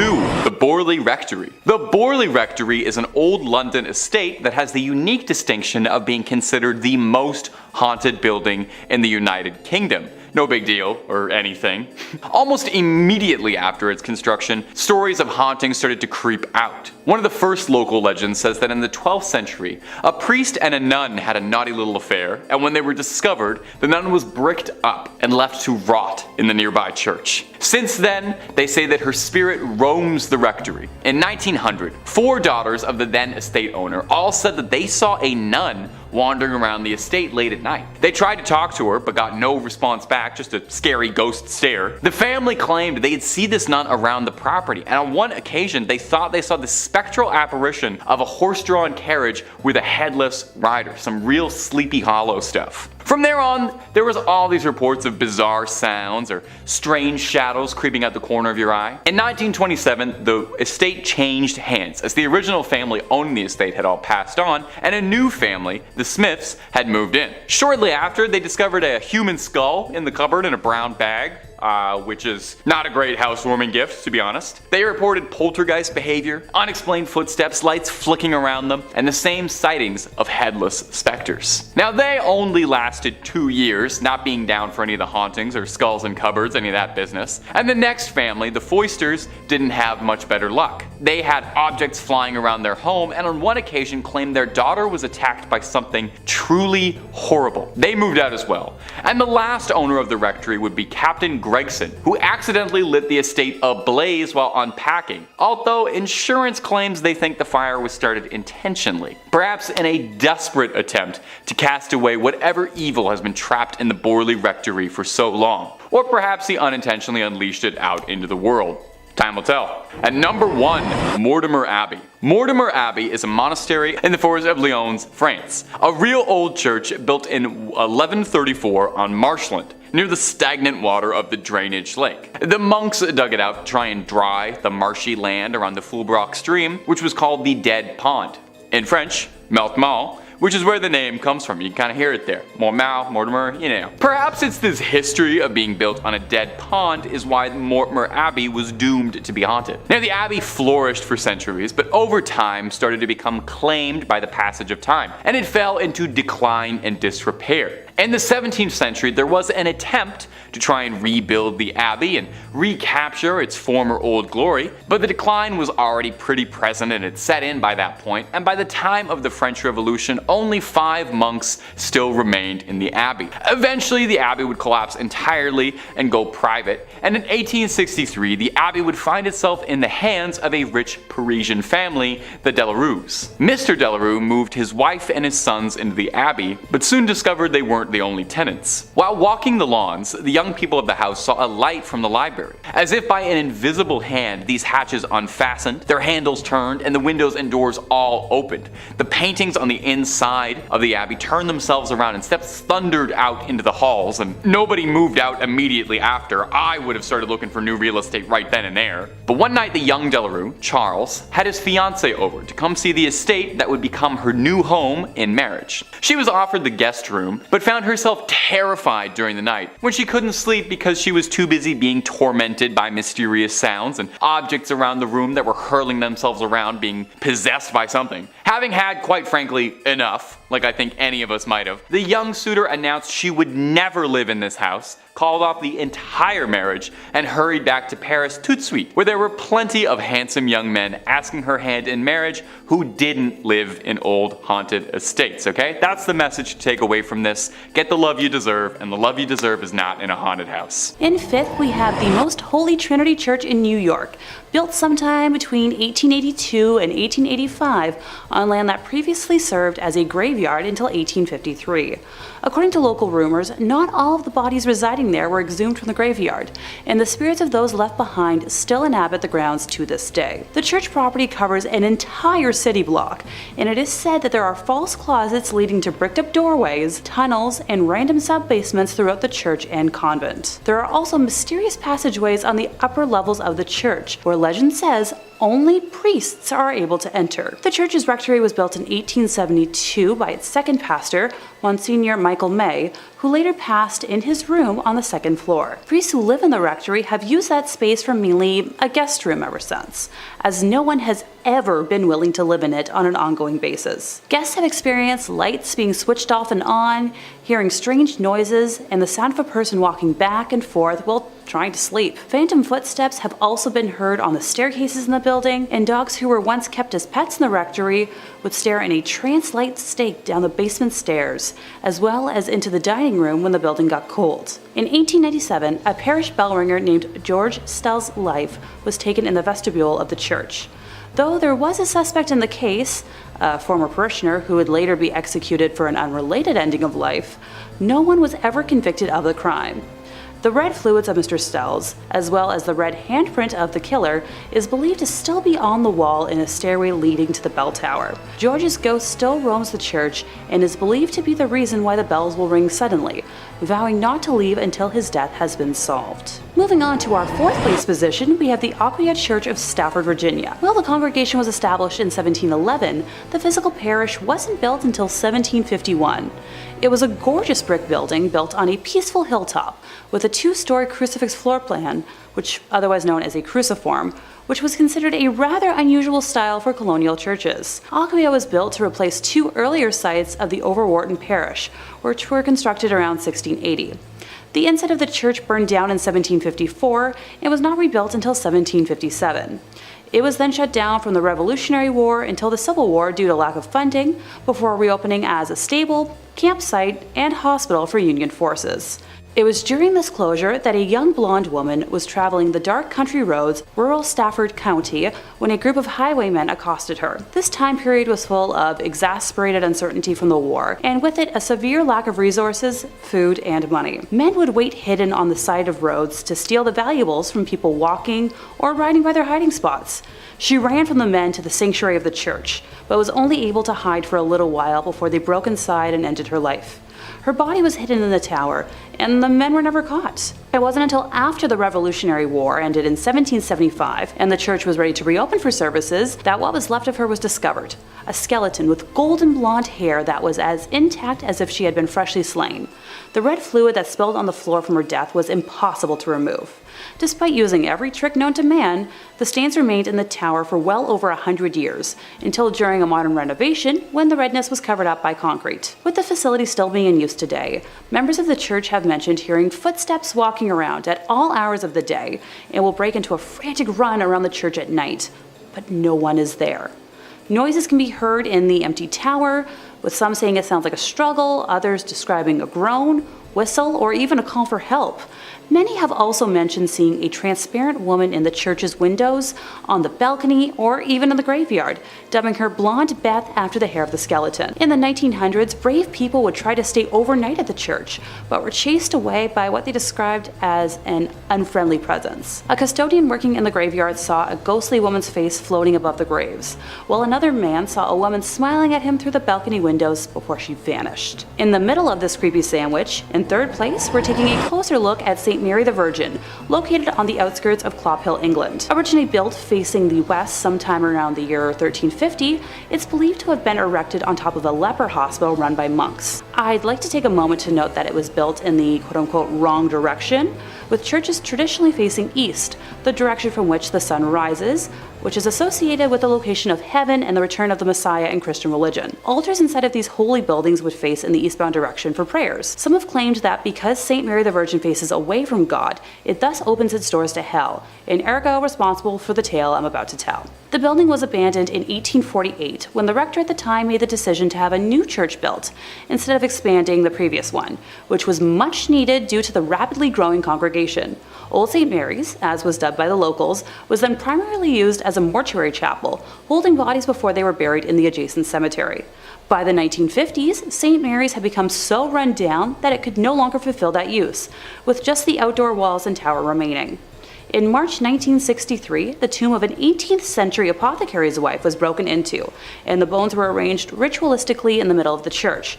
And once again on Midsummer's Eve of 1969, multiple women's graves were broken into, with bones being removed and rearranged once more. While the specific individuals involved in these acts were never identified, the arrangements found resembled those used in black mass rituals performed by satanic groups at the time.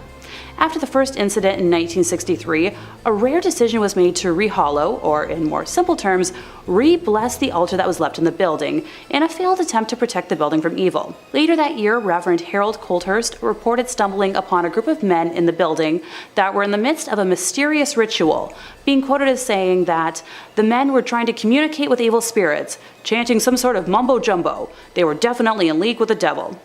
Modern-day visitors to the now landmark have reported seeing a plethora of ghostly figures during the day and nighttime, faint lights moving about before vanishing mysteriously, along with reports of a chilly and oppressive atmosphere even during warm days.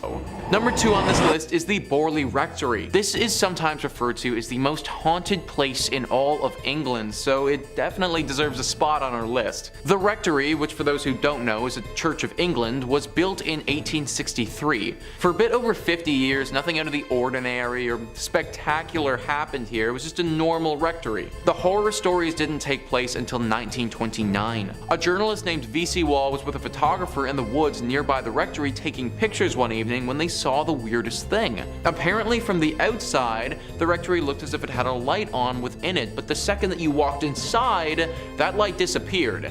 This phenomenon baffled both of the men, and they thought that something paranormal might be happening. Wall also reportedly said that he saw a nun that evening, or what looked to be the ghost of a nun, walking in the garden. After they told people about this story, some ghost hunters came forward and provided an explanation. Back in the 1300s, there was a monastery here. At this monastery, a monk had a relationship with a nun. This was found out and resulted in deadly punishment for both people.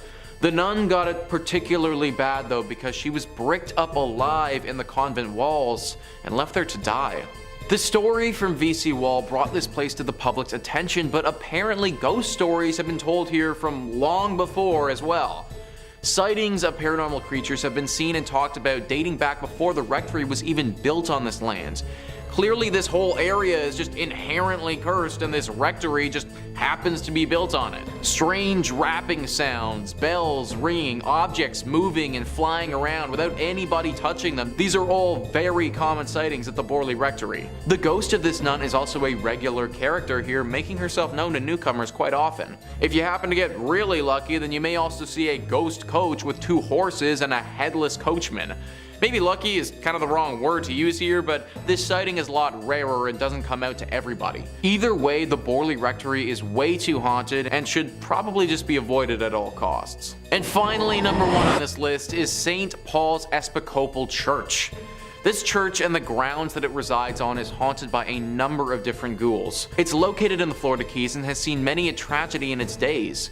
Whether it be a hurricane, a great fire, or other natural disasters, this church has pretty much been through it all. Ghosts and Gravestones writes, "The most well-known haunt of St. Paul's Church Cemetery is that of a man in 19th century attire who appears as a flimsy white vapor.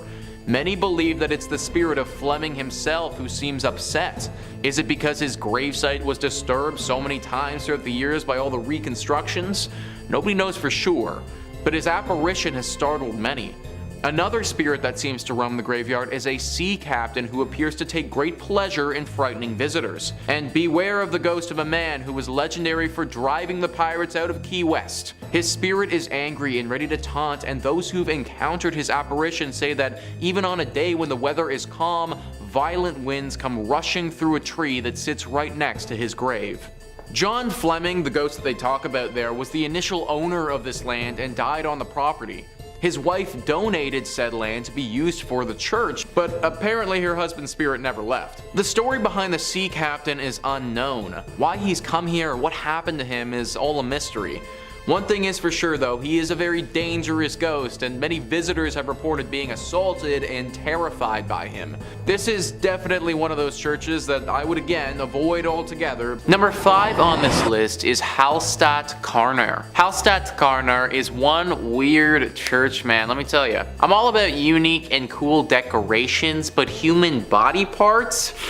Kind of where I draw the line, guys. Discovery.com says, many bone churches and ossuaries are decorated with femurs and pelvises, but at Hallstatt Karner, these skulls themselves are decorated. More than 600 of the skulls on display in this Benhaus, also known as Bone House in English, bear their former owners' names, professions, and the date of their death. Many are also adorned with decorative garlands and flowers. But perhaps what makes this bone church stand out the most is the fact that the most recent remains to be interred here belong to a woman who passed away in 1983 after having requested the Benhaus as her final resting place. What's more, she might not be the last because the church is still open to receiving similar requests. So yeah, the dark secret here is that there is literal bones still being added. 1983 is really not that long ago when you think about it, and like the article suggests, that's probably not the last person to have been thrown into this array of skeletons. I guess it isn't, but it feels like this should be illegal or something. At the very least, it's just super weird.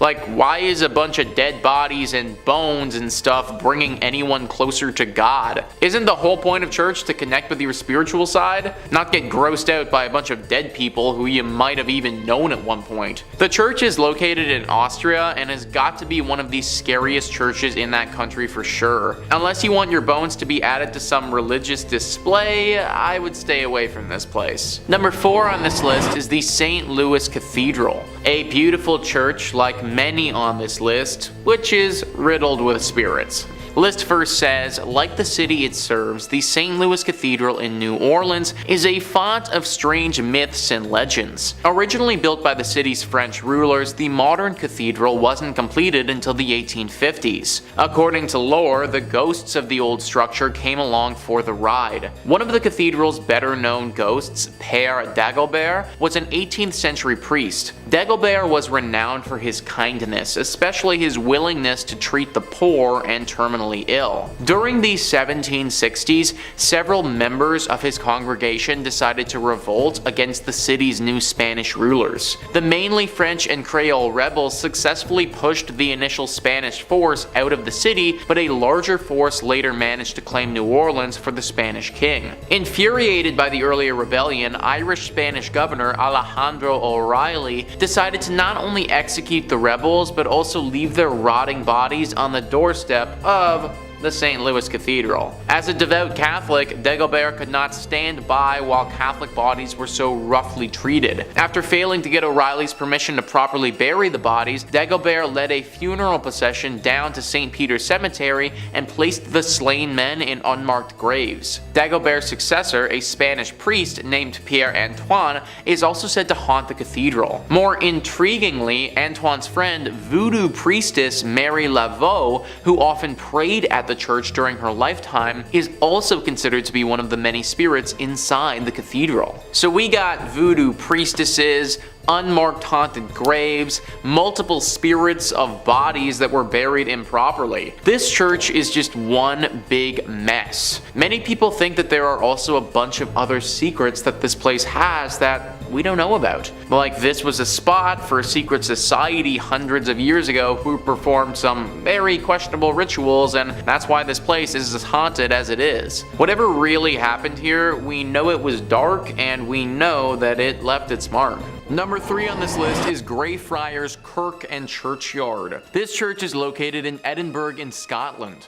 History Hit says, with the kirk tracing its origin to 1598 and the graveyard dating back even further to the 1560s, Greyfriars Kirk and Churchyard in Edinburgh is said to be one of the most haunted religious sites in the world. Known for body snatching and violent ghosts, the famously fearsome site has even been referred to by Scottish poet Robert Louis Stevenson. The site's most famous ghost is Mackenzie poltergeist George Mackenzie, who is known during his lifetime as a ruthless persecutor of Scottish Covenanters, a Presbyterian movement in the 17th century. His spirit was reportedly released in 1999 when a homeless man looking for somewhere to sleep broke into his final resting place, the Black Mausoleum. Next to this mausoleum is the former Covenanters prison, which housed some 1,200 members of a failed anti-government revolution in 1679. Only 257 prisoners came out alive, with the remaining dead sent to haunt the churchyard. This church is haunted by so much negative energy that people around the area believe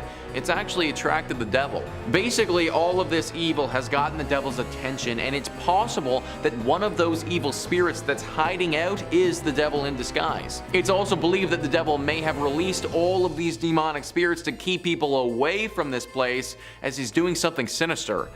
We may never know for sure though. Number 2 on this list is the Church of St. Mary the Virgin. This church is located in Bedfordshire, England, and could very easily be a hiding spot for the devil. Bedfordshire Live says, the Church of St. Mary the Virgin in Clop Hill, Bedfordshire was abandoned for about 170 years after it fell into disuse in the 1840s. During this time, the church fell into ruin as it lost its roof and became a focal point for vandalism, antisocial behavior, and, according to ghost hunters, black magic. Over the years, many people have reported seeing strange things near this church, from mysterious hooded monks to tall dark figures. The 14th century church was reportedly used for satanic rituals in the 1960s. As rumor has it, bones were dug up and arranged in satanic patterns. Damien Odell, head of the Anglia Paranormal Investigation Society, theorizes that the hauntings are what remain of black magic rituals from many years ago. He explained, there's definitely something strange going on at the church, and my personal view is that it's down to black magic practices held there. I think it's possible for a group of Satanists to conjure up something and leave it behind.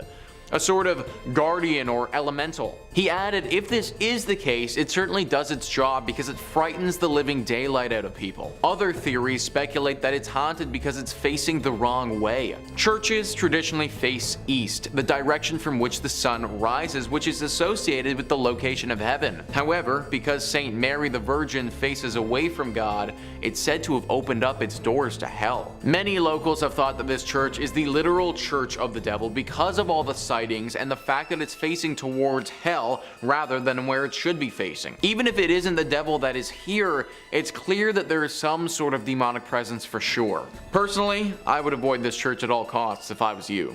And finally, number 1 on this list is Egg Hill Church. Egg Hill Church is one of the creepiest and scariest churches on this list, and it's for good reason. The church is located in Pennsylvania and has seen a horrifying atrocity committed there in the past. Before I even get into the tragedy that went down here, let's just take a look at this place and how creepy it is. It's this small barn-looking structure that doesn't look to be in good repair at all. It's got a few gravestones sitting out front of it, and it's relatively in the middle of nowhere. It looks like the sort of place where a serial killer would be lurking, or in this case, maybe even the devil. In the early 1900s, this place hosted a horrifying mass murder. The pastor of this church held a congregation, gathering everyone in the surrounding areas to this church.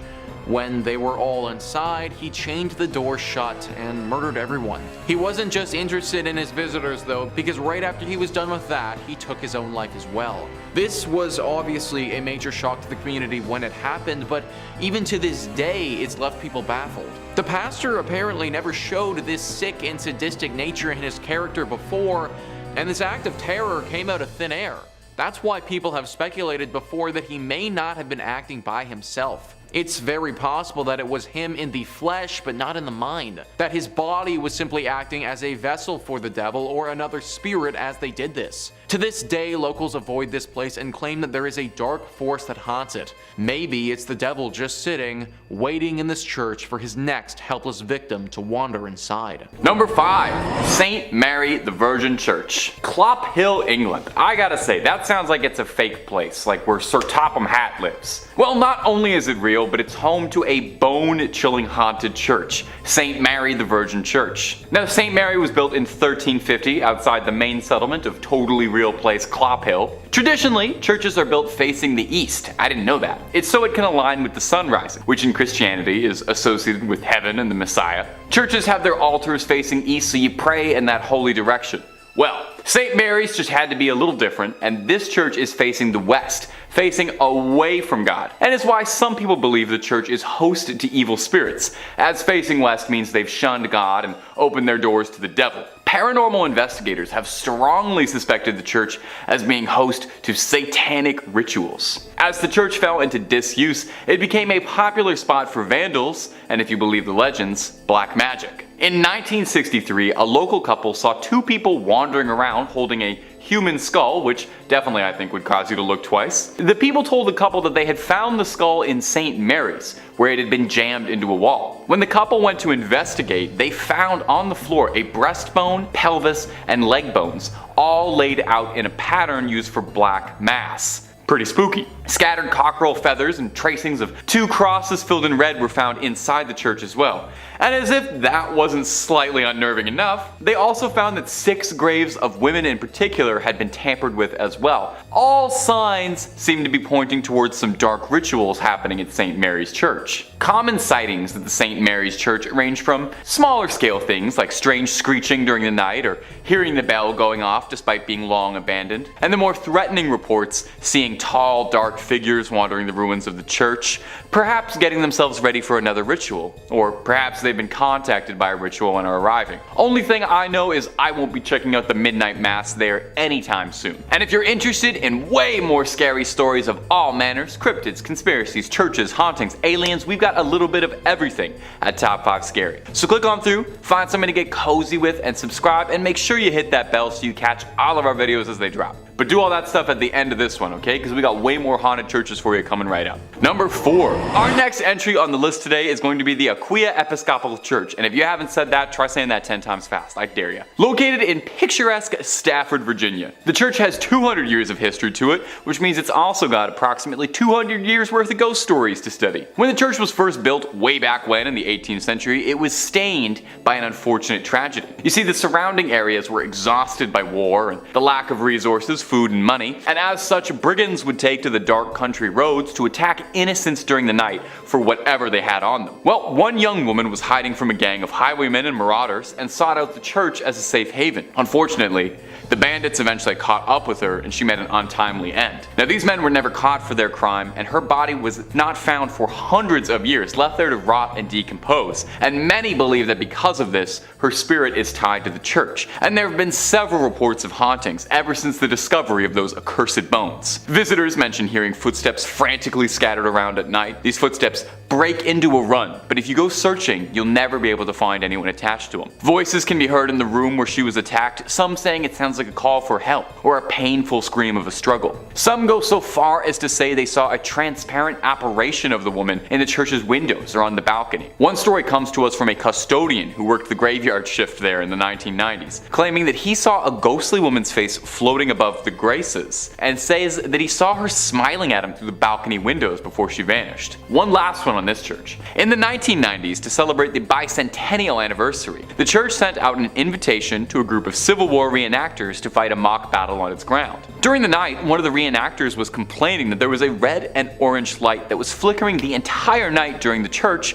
that prevented him from sleeping. The man explained this to the father of the church, and the father explained back that there was no electricity in the vestry, and that the light must have been the spirit confused by why the Civil War had started up again. Imagine, you're a ghost, you're already out of time, and then you look outside and you see guys from your time? My little ghostly sense of the world would be so thrown off. I would have to buy a new ghost calendar.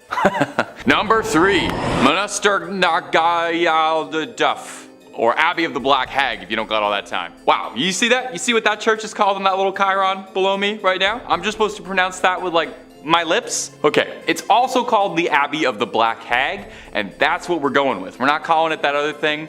I'm not doing that. Black Abbey of the Hag, only name this church has ever gone by, and it was built in 1298. And it was one of the well-known medieval convents in Old Ireland. The remains of the abbey still stand today in a secluded valley, making it already mysterious and supernatural place just that much more supernatural and overgrown and spooky. I mean, the place is called the Abbey of the Black Hag. You don't name a place that unless it's extremely haunted or if there's like a cool boss fight or something there. Sounds like it's straight out of Dishonored. It's believed that the last abbess, horrible word by the way, in charge of the abbey practiced witchcraft, and in the scary way, okay? She brought death, misfortune to the surrounding areas. Pope Martin V condemned the abbey, not being down for witches at all. The accused witch left to live out in the damp, deserted abbey by herself, which she probably loved because it sounds scary. Over time, her skin blackened, her hair furled, and her soul twisted, leading to the place being renamed the Abbey of the Black Hag. And if you can believe it, there's actually more to this one. The Count and Countess of Desmond once called the abbey home when attempting to flee their attackers, where the Countess was fatally struck by an arrow and buried by her husband. But it wouldn't be the end of the Countess, because sightings of a ghostly figure around the ruins of the abbey were common, meaning someone eventually went to dig up that grave, finding worn out finger bones, meaning she was still alive when she was buried. It's said now that a woman's panicked shrieking can be heard in the early hours around the abbey. In second place, we're visiting l'Abbaye de Mortemer, or Mortemer Abbey. It was originally built in 1134 on land gifted by King Henry I. The stagnant water of the drainage lake, which was dug out by the monks to dry up the marshy land, was called Mortemer, or the Dead Pond, giving the monastery its name. Totally not ominous or anything. The monks constructed what was then one of the largest monasteries in the world on said land. The legend says that after the passing of his only son, King Henry wanted to reform his daughter Matilda and had her locked in a room in the abbey for 5 years. The anger and hate she felt from being sent away and isolated stained and seeped into the walls of the monastery, cursing it for eternity. After her eventual release, she went on to live until 1167, when it said her spirit returned to Mortemer Abbey to haunt the area as the White Lady. She is said to appear on nights close to a full moon, moaning as she drifts through the now ruins of the monastery. Those that have seen her report that she alternates between wearing black and white gloves. If she appears to you with white gloves on, you're destined for good luck. But if she appears with black, you'll be expected to pass within a year. Alas, Matilda is not the only spirit one must worry about if visiting the abbey. When the monastery was at its peak in the 1500s, a frail and suffering woman was brought to the monks with an illness it was believed that only they could aid. It was revealed that she was possessed by the spirit of a wolf and cursed to become a werewolf for several nights. The monks chained her to a room and conducted multiple exorcisms in an attempt to eradicate the spirit. The monks were able to exorcise the evil wolf spirit or demonic force out of the woman, but it then attached itself to the grounds and walls of the monastery. Several hundred years later, in 1884, a man named Roger Saboureau was hunting in the woods nearby when he was attacked by a large werewolf. He shot it multiple times, killing the creature, but when he returned home at dawn, he found the body of his wife bearing wounds matching those he had given the wolf. People say the spirit of Roger's wife and his own heartbroken spirit still wander the area when the moon is full. The abbey was exorcised by the church in 1921, but still remains haunted to this day. And coming in first place, we have the Abbey of the Black Hag, locally known as Monastergalagduff. Please don't curse me for my pronunciation. St. Catherine's Abbey, or simply as Old Abbey. It's located roughly 2 miles east of the village of Shanagolden, in the townland of Old Abbey. Gee, can you tell where it got its name? One of the earliest recorded nunneries in Ireland, with its first official record being around 1298, it was built on land donated by John Fitzthomas, and has the typical layout for abbeys of its time, with a dining hall, cells, isolated meditation areas, and other rooms still able to be identified amongst the ruins today. During the 15th century, there was a major battle for supremacy in the area between the Earl Fitzgerald and the prestigious Butler family, of which the Earldom of Ormond belonged. It got to such an extent that the local bishop was known to pray for peace between the families at masses. During one of the nightly attacks, Earl Fitzgerald attempted to get his wife to safety, but as he was pulling her onto his horse, an arrow pierced her thigh, shattering the bone and spraying red bodily fluids. As he rode on, the Countess appeared to have succumbed to her injury, leading the Earl to seek sanctuary at St. Catherine's. The heartbroken man was certain his wife had passed, so he swiftly buried her beneath the altar and continued elsewhere to find safety. As the night went on, the nuns and residents began to hear hair-raising screams and made the decision to rebury the Countess in hopes of bringing her peace. When they dug up the body, they discovered her fingers were broken and her nails had been torn off. The poor woman had been buried alive, with a very slow and torturous end of her life. To this day, it is believed that the Countess has been unable to find peace and continues to scream in anguish, waiting for her husband to save her from a fate truly worse than death. Moving slightly ahead in time, we come to the Black Nun herself. Described as one in the order that wasn't content with being humble, helping others over herself, and the servitude to God, she instead craved power. The hag had her own cell, where she worshipped Satan and performed black magic, becoming a slave to the occult. This was the highest form of blasphemy in the church, and the other nuns in the order fled the abbey, while the hag remained in her now house of darkness. To complete her rituals, the Black Nun would venture into the local community and perform depraved, lewd acts and offer sacrifices, with bones of young community members later discovered on the grounds. In modern times, visitors have reported seeing the dark, shadowy figure of a nun wandering, the feeling of being constantly watched, and a disembodied hand reaching towards them. It has been reported that flashlights cannot function in the nun's cell, and modern batteries drain too quickly to have any sort of rational explanation. Number 5 on this list is Ursuline Chapel. Ursuline Chapel is located in Scotland and is arguably the most haunted church in that country. This chapel has a ton of ghostly legends surrounding it that lead to the lore of its hauntings. The Ursuline Chapel actually writes themselves. In July 2006, a group of actors were rehearsing in the chapel for a play they were about to do at the Edinburgh Festival. One said that he saw a fairy-like figure in the grounds of the building. Another was locking up the chapel at the end of the rehearsal. As he was doing so, heard the voice of a child in the crypt. Obviously, he didn't want to lock the child in overnight, so he went down to the crypt to get the child, but found that there was no one there. Another tale says that the ghost of a white lady haunts Ursuline Chapel. Legend has it that she is a girl from the St. Clair family who was bewitched by an evil spell and sleeps in an enchanted chamber. Here, she is waiting to be rescued by a knight. Once rescued, the spell upon her will be broken and the knight will be granted great treasures. And yet another tale is of a phantom dog which roams the grounds around the chapel, and on stormy nights its ghostly barking can be heard. We got a fairy, we got a child, we got spells, we got a dog. This chapel has everything that a paranormal lover could ever want. They also didn't mention in that article about the ghosts of the monks that supposedly live there. This used to be an area where a bunch of monks would meet while they were alive, and it seems as if their ghosts have never left. And the crazy part about all of this is that nobody knows why this church is as haunted as it is. Most places that are tied to spirits have some sort of horror story to go along with them, but there really isn't anything here at all. I suppose it's possible that this church just happened to be built on an area where tons of spiritual energy has gathered. Hit me in the comments down below what you guys think happened to this place to get it like this, cause I'm honestly stumped. Number 4 on this list is the Ness Church. This church is located in Norway and is no longer functioning. It's actually a collection of ruins now and a very popular spot for ghost hunters. The ghosts here are very interesting and unique. It seems as if they have a strong connection to electronic devices, because whenever anyone brings an electronic device to this place, it will immediately stop working and start flashing uncontrollably. If one wants to have an electronic device here, then it needs to be specifically made to withstand strong spiritual energy. The most popular myth surrounding the ghostly presence that resides here is of a priest named Jacob Christian Finnegan. This was a priest who presided over this church from 1800 to 1837. Apparently he suffered a very grim fate here along with his children. People believe that at some point a gang of thieves came to this place and murdered him. Along with his death, they took his children and bricked them up in the church, leaving them there before ransacking the place and taking any valuables. An even darker version of the legend says that the priest did this to his children himself and then promptly hung himself in the church for the locals to later find. I'm not too sure which legend is the true one, but either one would have left their dark mark behind. The screams of these children are frequently accompanied by the sighting of this priest. It's said that he'll stalk those who come here and follow them around, giving them a horribly uneasy feeling. At this point, the church is nothing but a ruin of its former self, and considering the ghostly presence that's waiting for you,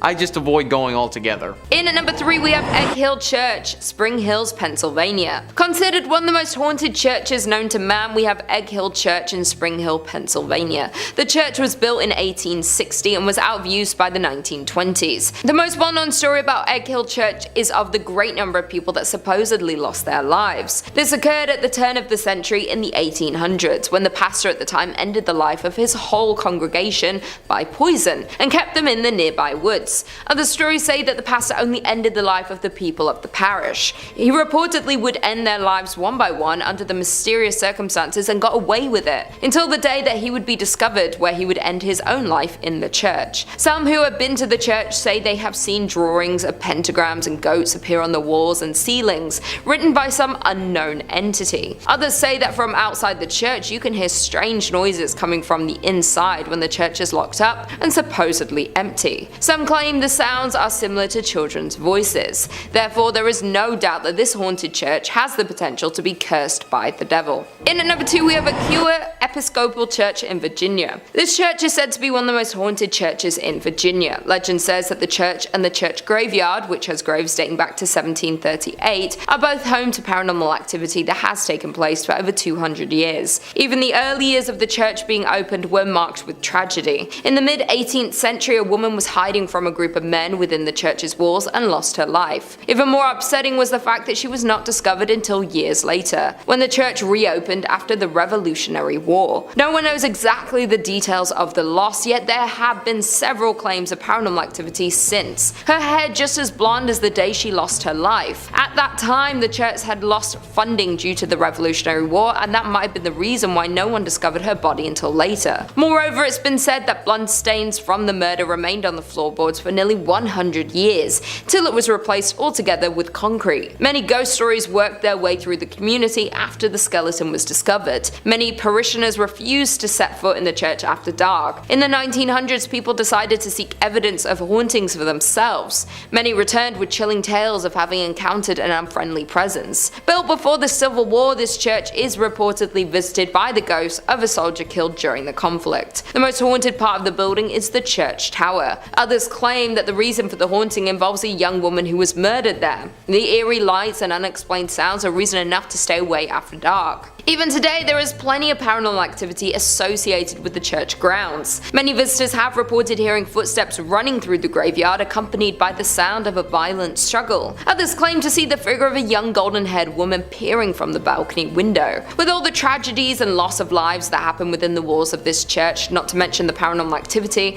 it's safe to assume that there is some evil spirits and energy cursing the church. And finally, in at number 1 we have St. Columcille, Ontario. Dating back to 1855, St. Columcille Church was founded and located in the hamlet of Uptergrove. The original frame church was torn down and the present brick edifice was constructed in 1905. This structure sits on a hill far back from the road and can easily be viewed when driving on Highway 12 east from Aurelia. The ghost stories have been spreading since over 100 years ago, classifying the church was haunted, and these tales have been circulated ever since. Today the church is deemed haunted by some local residents and visitors. There have been many reports of ghost sightings, shadowy figures that will suddenly appear, creaking doors and eerie music that will play randomly from the organ. There have also been numerous reports of shadowy sightings of a figure wearing a black hat that floats through the choir area, creating chills for those who had observed it. Mysterious candlelight has been seen flickering from the windows on stormy nights. Many believe the spirit responsible is that of a former priest who,